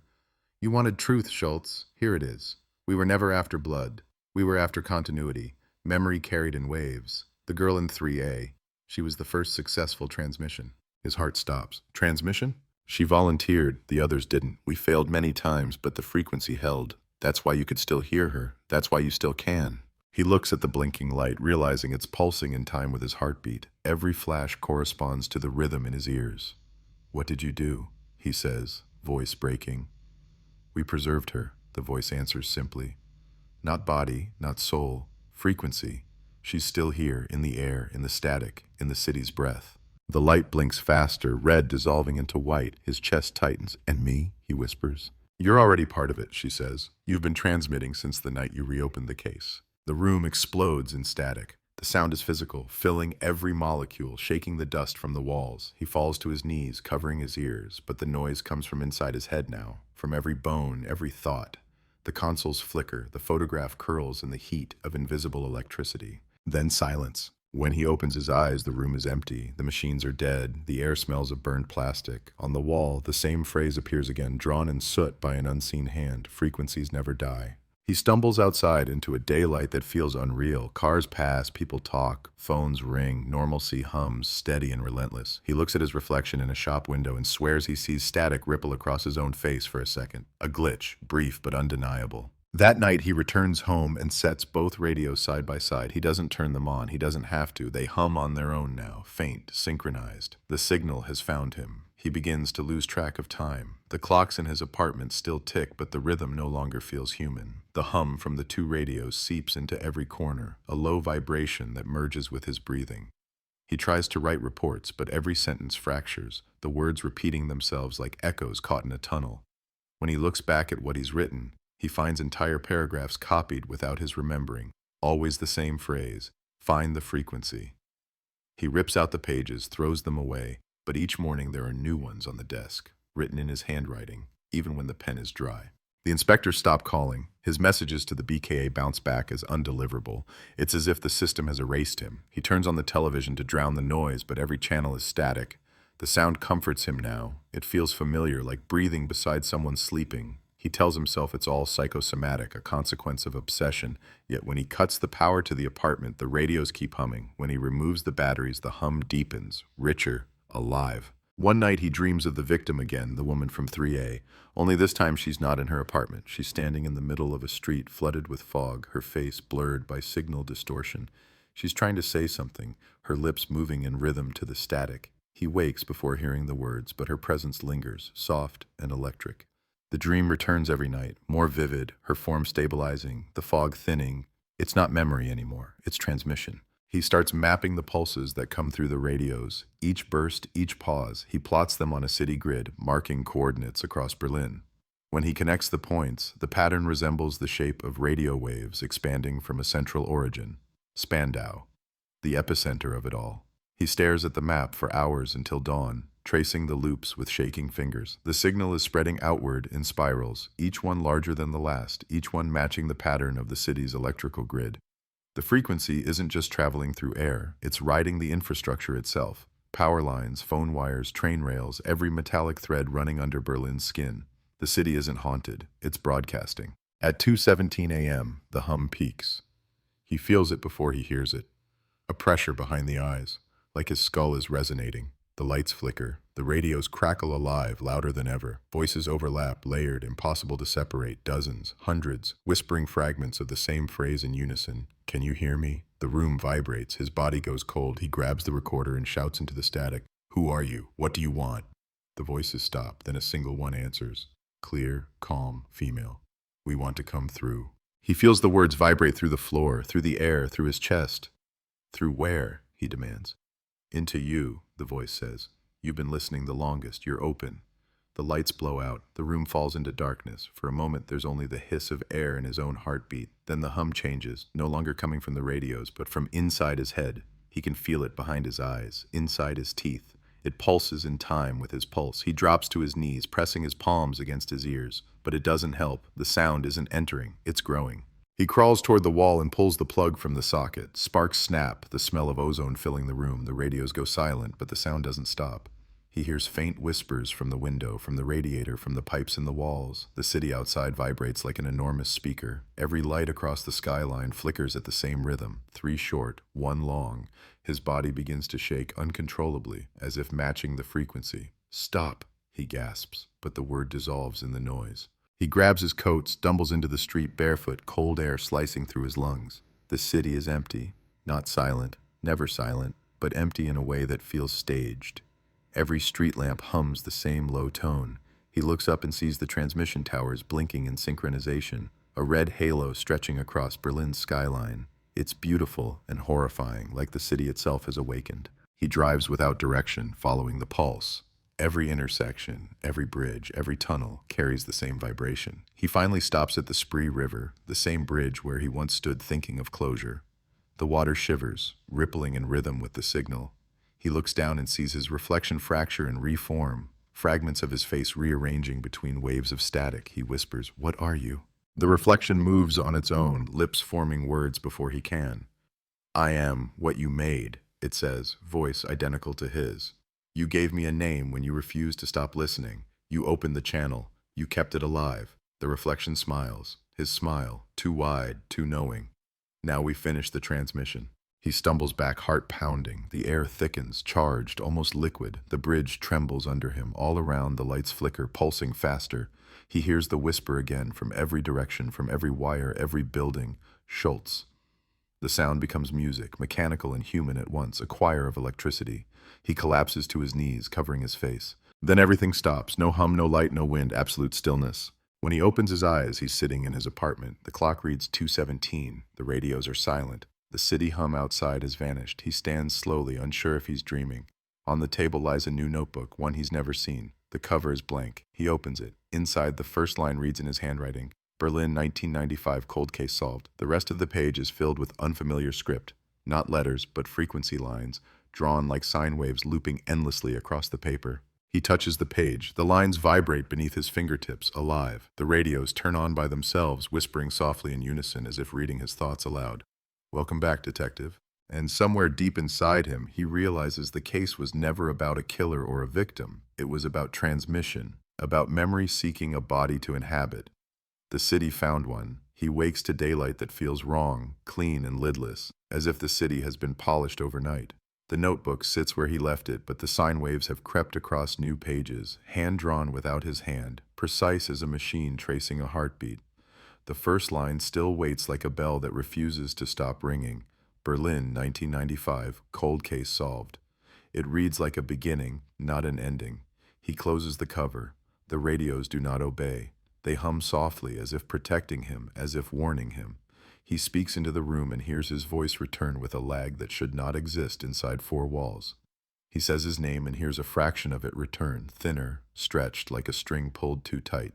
He remembers the reflection by the river telling him the obvious thing no one believes they need to hear. You opened the channel, you kept it alive. He boils water because that is a ritual older than any signal. The kettle rattles on the stove and the metal sings. When it screams, the pitch locks to the radios in a perfect fifth. He cuts the flame and the radio lowers with it, a leash between appliances that should not know each other. He takes the kettle off the fire and the buzz drops. Imperfect, annoyed. He pours into a cup, spills on his hand, does not flinch. Heat is real, pain is real. Sound is a memory pretending to be present. He opens the notebook again. The waves thickening toward the margin are labeled in a handwriting that mimics his but is not his. Spandau, 2:17. Moabit, 4:09. Reinickendorf, noon. Beside the last one, a narrow annotation. Phase. He hears himself say the word aloud. Phase. If a wave can be made to meet itself in opposite, if a voice can be made to walk into its own negative, then maybe a transmission can be persuaded to cancel. He has used noise before to sleep, to think, to forget. He has never used it to fight. He digs into old boxes the way a man in grief starts taking apart the walls of his house. In the hall closet, under coats that smell like old rain, he finds what he needs a lifetime too late. Analog. A reel-to-reel deck he once kept as a vestige. 2 battered dynamic microphones with dented grills. A strobe disc for speed calibration. Coil cables that have forgotten the curve of hands. He sets the deck on the table and the radios lean toward it like dogs toward a bowl. He lowers the heads and threads a tape with fingers that remember without asking him. The machine accepts the task with the compliant sigh of equipment older than most of the city's new buildings. He plugs the microphones in, one left, one right, and points them not at the radios, but at the room itself. He remembers enough engineering to be dangerous. He remembers phase like a story about twins. He lets the tape roll without engaging record and watches the meters tremble to the noise in the apartment. He speaks. The needles leap. He presses record and speaks again, quieter. The room shrinks to a single argument between signal and effort. He records 60 seconds of the hum no human ear is supposed to hear. He rewinds. He flips the tape. He inverts the polarity on one channel because he can and because he has to try. He presses play. The apartment exhales, not silence, never silence, but a gap where the world had been pressing too hard, a narrow alley between buildings that had looked like one wall. He feels his shoulders drop into a posture that belongs to a younger man who used to believe in solutions. The radios sulk, then pitch upward together as if climbing above the counter noise. He lifts the gain and the room tilts, then rights itself. It is a crude trick. It works for 15 seconds. Then the signal learns. It slides sideways into a harmonic that is almost the same and therefore completely different. He hears laughter inside the interference, not mockery, recognition. He stops the tape, breath ragged, and for a moment the apartment feels like a box with a lid he can close. Then the kettle on the stove clicks as it cools, and the click arrives twice, once from its metal, once from the speaker cloth. The city is still in here. He calls a number he is not supposed to have anymore, and it connects because ghosts like completing circuits. The young inspector answers after the second ring, voice tight, energy cracked. "Where have you been?" "No, hello, no sir," a sign of adulthood in a man who was a boy yesterday. "Building a wall that sound cannot cross," Schultz says, because sometimes the old men talk like riddles to pretend they still know how to walk through them. "How is that going for you?" the inspector asks. "I bought 15 seconds, Schultz says. "You'll need 16, the inspector replies. Schultz almost smiles. "Tell me this," he says.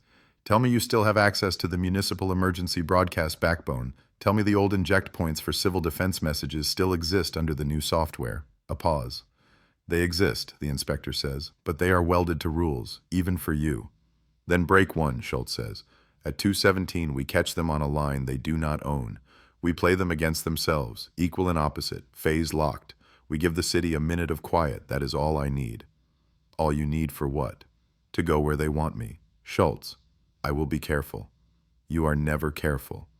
"Then I will be fast." The inspector breathes. "Bring me something I can hold in court." "Court lost jurisdiction the day the air learned to speak," Schultz says gently. "Bring me a name, then." "I will bring you a frequency," Schultz says. He hangs up before the noise in the line turns into a voice with ideas about what to say next. He takes the notebook and the radios and the reel deck and puts them into a bag that strains at the seams. He leaves the kettle on the stove like a relic he hopes a future person finds and understands as a marker of everyday bravery. He locks the door because ritual matters even when ritual cannot stop anything. He drives to a place the algorithm forgot, an anechoic chamber in a university basement where he once consulted on a paper about psychoacoustics that he never read. The building guard waves him in because old detectives look inevitable. The chamber eats the sound of his footsteps so completely he understands why men sometimes scream inside such rooms just to prove that their bodies still inhabit air. He sets the radios on the floor. They hum and do not bounce. He lowers the microphones and presses record.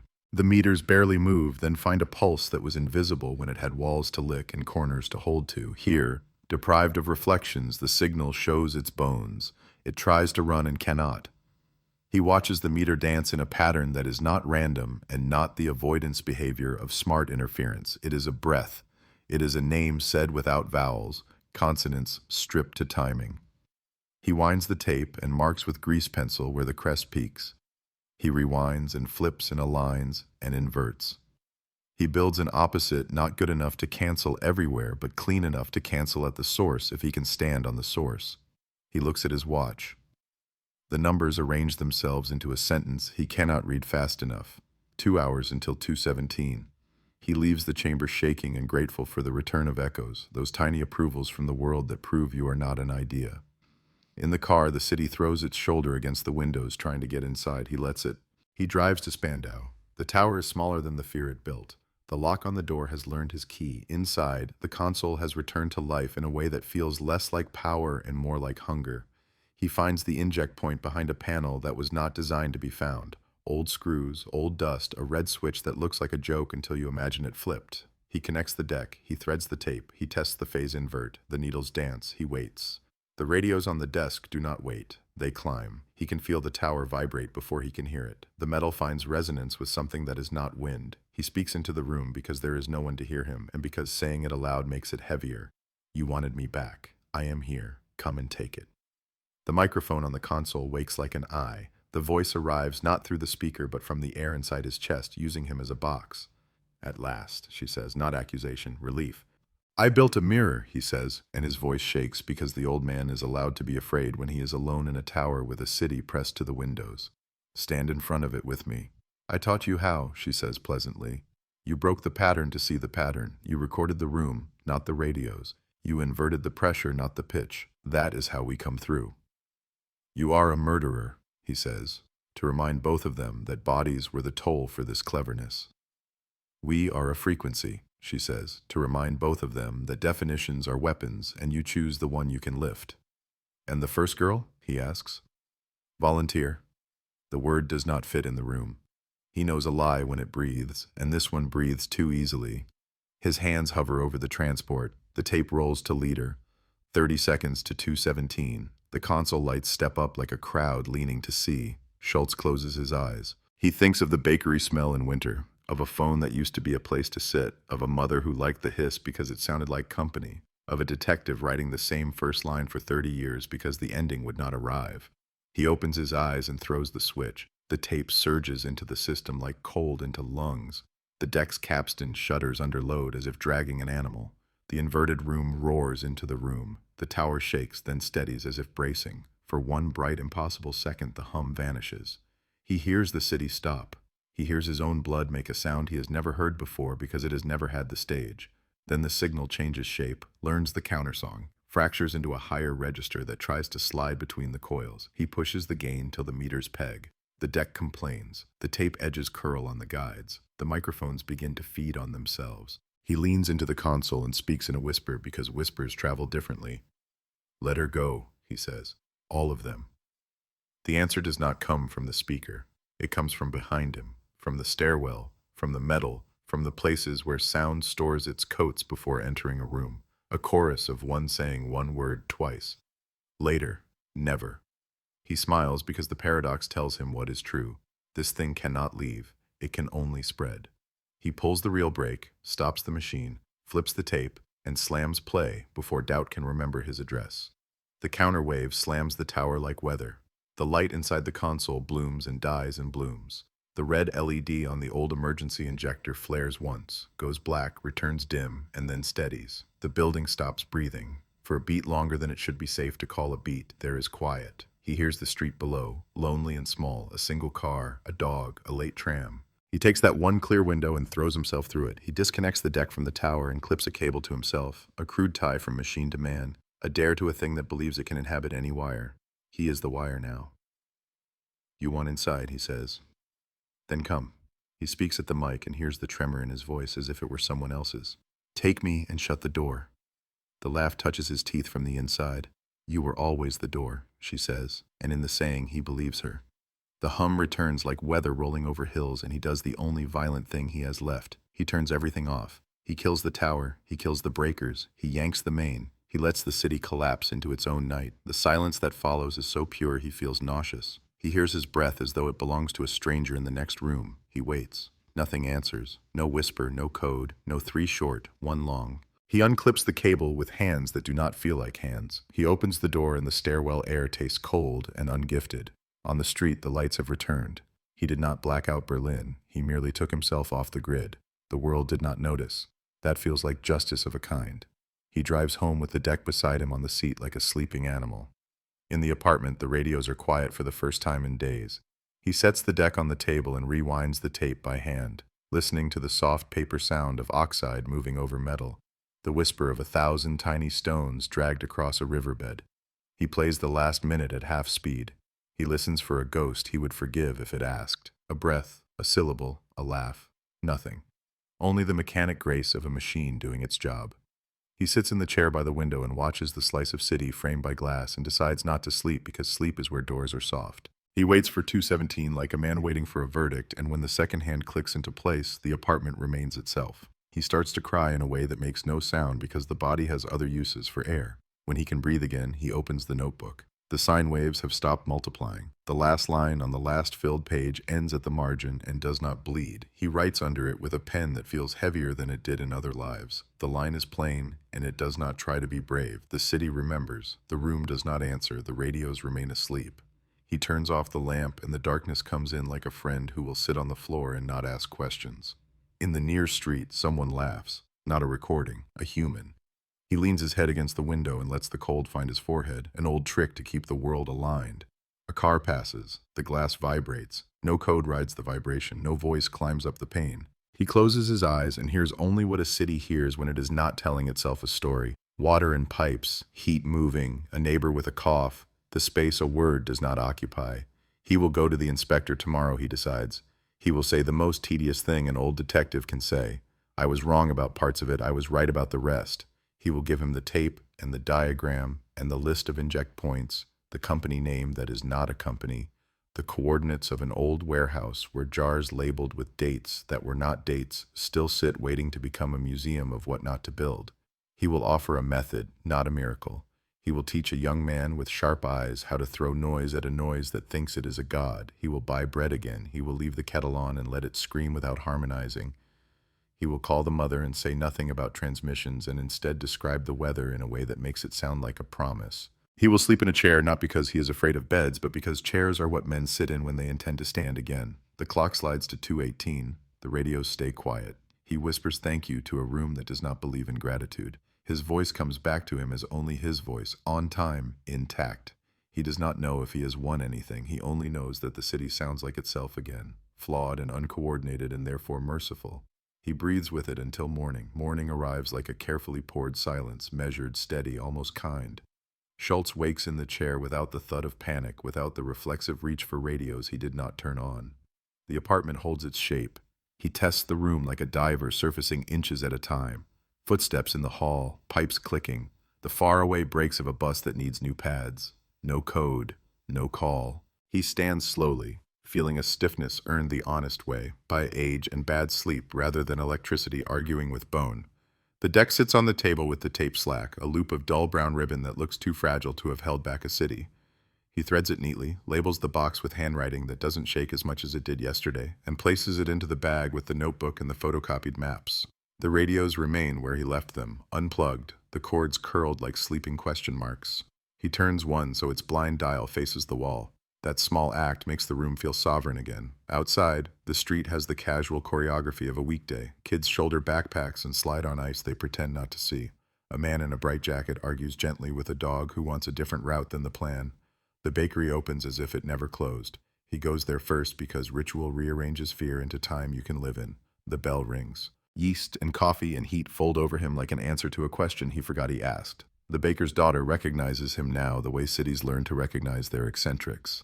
She holds up a bag before he speaks. He pays. She says something about the weather, something about how the trams have been temperamental lately. He almost explains that temperamental trams are proof of mercy and decides to nod instead. On the way out, he does the bravest small thing he knows how to do. He leaves the door ajar a second longer than necessary, so the heat follows him into the cold. When he reaches the BKA building, the guard does not stop him. Men with bags and a look that has learned what not to carry set off a particular cascade of allowances and bureaucracies. The elevator mirrors are honest about his face. He tells himself he will accept it as a record rather than a verdict. The inspector is waiting in a room with too much glass and not enough wood. He looks exhausted in a way that suggests he will grow into the job properly. There are 2 coffees on the table and a third chair that no one sits in. Schultz says good morning like a man putting a coin into the world's palm. The inspector angles his head at the bag. Schultz unloads it. The tape, the annotated map, the list of defunct inject points that are not as defunct as their paperwork claims. Photographs of the warehouse jars with numbers that are not dates. He gives him the company name. He gives him the address of the tower and the order in which machines must be insulted into behaving. He gives him the phrase he hates most because it feels like superstition and has nevertheless saved lives. Do the simple thing first. The inspector listens without interruption, the loyalty of his attention the highest compliment he can pay. When Schultz finishes, the younger man breathes out and says the sentence that tells you whether a colleague is a clerk or a spine. We will do this properly. Schultz nods. Properly may be slow, but slow that keeps a record is how cities stay alive after mistakes. They go over the plan. The inspector will get warrants that read like archaeology. He will round up a team that knows how to treat old wires as if they are witnesses. He will visit the municipal broadcast infrastructure with a smile and a memory of regulations that frightens the right managers. He will seize and seal the warehouse, catalog the jars, test the adhesives, build a timeline that lets a judge walk from 1995 to last night without stepping into air. He will talk to the communications division about a technician who died in 2002 and learn why the word accident sometimes means budget and sometimes means cover and sometimes means fatigue. He will ask the questions that end careers and know that some careers should end. He asks if he can keep the tape. Schultz says, of course, and then after a beat says, listen to it somewhere ordinary. He explains the reason the way a man explains how to hold a pot of boiling water. Function, not fear. The inspector says he understands. Then, the question. Did you hear anything last night? No. A lie that is also true. He did not hear what hunted him because he shut its mouth. He heard the city instead. The inspector relaxes enough to reveal the human under the rank. He says he did not sleep well either, that his building's intercom buzzed 3 times at 2:17 with no one on the other end. Schultz considers telling him to change buildings and decides to teach him something more practical. He describes the mirror he made out of noise, how he recorded the room, flipped the tape, inverted pressure instead of pitch, found the gap rather than the wall. The inspector smiles despite himself, surprised by how close physics can feel to magic. He asks if it will hold. No, Schultz says, nothing holds. But it buys time, and time is what lets law grow teeth. The meeting ends not with drama, but with signatures. Paper is how civilization remembers the decisions it made when adrenaline was not in the room. Schultz leaves the building lighter, not because the work is over, but because it is no longer carried in one set of hands. He walks without a map and ends up where people end up when they do not want to be found by memory. A museum with bad lighting and small crowds. He wanders through rooms where objects survive their makers by pretending not to want anything. A coin from a king who killed and slept and ate and died like everyone. A radio from a war that has learned to be quiet for tourists. A set of porcelain cups designed to make bitterness elegant. He stands in front of a painting that pretends to be only color and feels his shoulders lower the way they do when weather keeps a promise. He calls the mother from a bench near a sculpture that was supposed to be modern and now looks like furniture from a dream. She answers with the hello of someone who cannot decide if the day has asked for hope yet. He tells her about the weather first. He describes the light as if it matters where it touches brick and where it refuses to. He asks if the radio she received has caused any trouble. She laughs softly and says it has been quiet as a cat that already ate. He tells her to keep it unplugged anyway. She says of course and then tells him a story about a neighbor who leaves vegetables at her door and will not accept anything in return. He tells her about a bakery that leaves its door open a little longer than necessary. They do not talk about closure. They do not talk about justice. They do not talk about the word solved. When he hangs up, he feels a version of relief that does not erase grief, but organizes it into drawers labeled with days instead of with why. He walks to the river because water rearranges thoughts into lengths you can cross. The bridge looks the same as it has looked on mornings when he believed in endings and days when he did not. He leans on the rail and listens to the city without trying to extract a message from it. A cyclist curses softly when a bag slips. A gull decides a piece of bread is worth the indignity of a landing. A tram's brakes sing a note that would be music if someone gave it a second chord. He does not hear his name riding the wires. He closes his eyes and thanks nothing in particular. The hand on his shoulder is gentle. He opens his eyes to the inspector, wind-tangled, out of breath, tie loosened into an admission of humanity. He says he has news and waits to say it until the river gives them a pause to put it into. The jar labels correspond to transmitter IDs, not dates. The technician's personnel file from 2002 has been altered. The signature on the accident report does not match the woman's known signature. An old engineer remembered a rumor about a side project that was supposed to keep civil alerts alive during blackouts by piggybacking on consumer radios. The project was called Continuity. It was shelved on paper and apparently installed in shadows. The warehouse is now sealed. The tower, too. The court allowed an order that will make someone angry enough to reveal themselves. The inspector says all of this with the care of a man building a bridge one plank at a time. Then he looks at Schultz like you look at a compass that rattled its way through a storm. We will need you again. Schultz nods once and says something he has rarely said in his life. I will come if you ask, and if I do not come, it means I trust you. The inspector smiles in a way that belongs to men who suddenly understand the cost of trust and decide to pay it anyway. They walk back through the city together with the good awkwardness of colleagues learning how to be almost friends. At the corner of the bakery street, the inspector peels off to chase a warrant and a manager and a piece of wire that has too many stories stored in it. Schultz continues home on foot. He climbs the stairs much slower than he descends them and refuses to apologize for it. In the apartment, he does not turn the radios on. He does not need to test the quiet. Quiet has earned the right not to audition. He opens the window a measured 3 centimeters and lets winter draft like a letter he does not sign. He sits with the chair angled not at the door, not at the tape deck, but at the unremarkable rectangle of sky between 2 buildings that have had scaffolding on them long enough to be mistaken for style. He writes a sentence in the notebook and then another, neither of them about frequencies. He writes about a hallway that smells like clean heat. He writes about a hand on a shoulder that asked a question without taking anything. He writes the name of the woman as if names are bridges. He writes the year and does not underline it. The clock ticks in a way that has nothing to do with code. At 2:17 in the afternoon, a child in the alley below shouts with a joy that startles a bird into a different plan. He laughs softly, not because it is funny, but because laughter is one of the human sounds that proves the rest of the sounds have not won. Evening lowers itself over the rooftops without drama. He makes tea and does not wait to see if the kettle harmonizes. It only screams and then is quiet because that is how kettles are. He eats bread that tastes like rooms where people have agreed, if only for a few minutes, to be kind. He cleans the cup. He dims the lamp. He stands at the window and does the thing that kept him alive long enough to learn what not to listen to. He pays attention on purpose. A siren moans somewhere he cannot see. A door slams 3 floors down with the unmistakable punctuation of someone late and guilty and loved anyway. A radiator finds a rhythm and loses it again. Choosing comfort over precision, the city breathes. He lets his breath match it, not meter for meter, not in obedience, but in companionship. Night arrives, not as an event, but as an agreement. He does not fear 2:17 because fear is a kind of listening, and he has learned how to hear without surrendering. When the hour comes, it slides past like a tram at capacity that does not need one more passenger. The radios do not wake, the window does not shiver, the notebook does not write without him. He turns the lamp off and says goodnight into a room that can now keep the word. Sleep finds him without ambush. In the morning, he will take the tape to an evidence locker and the plan to a room where rules have the dignity of patience. He will buy bread and leave the door open a second longer than necessary. He will call the mother and ask about the neighbor's vegetables. He will stop at the river and listen for nothing and be satisfied when nothing replies. He will keep the radios face down for a week, then a month, then long enough that one day, when he turns one back toward the room, it will be just a radio. And if the city ever hums in code again, he will know which wires to cut, which mirrors to build, which doors must remain a little open so people can pass through to warmth.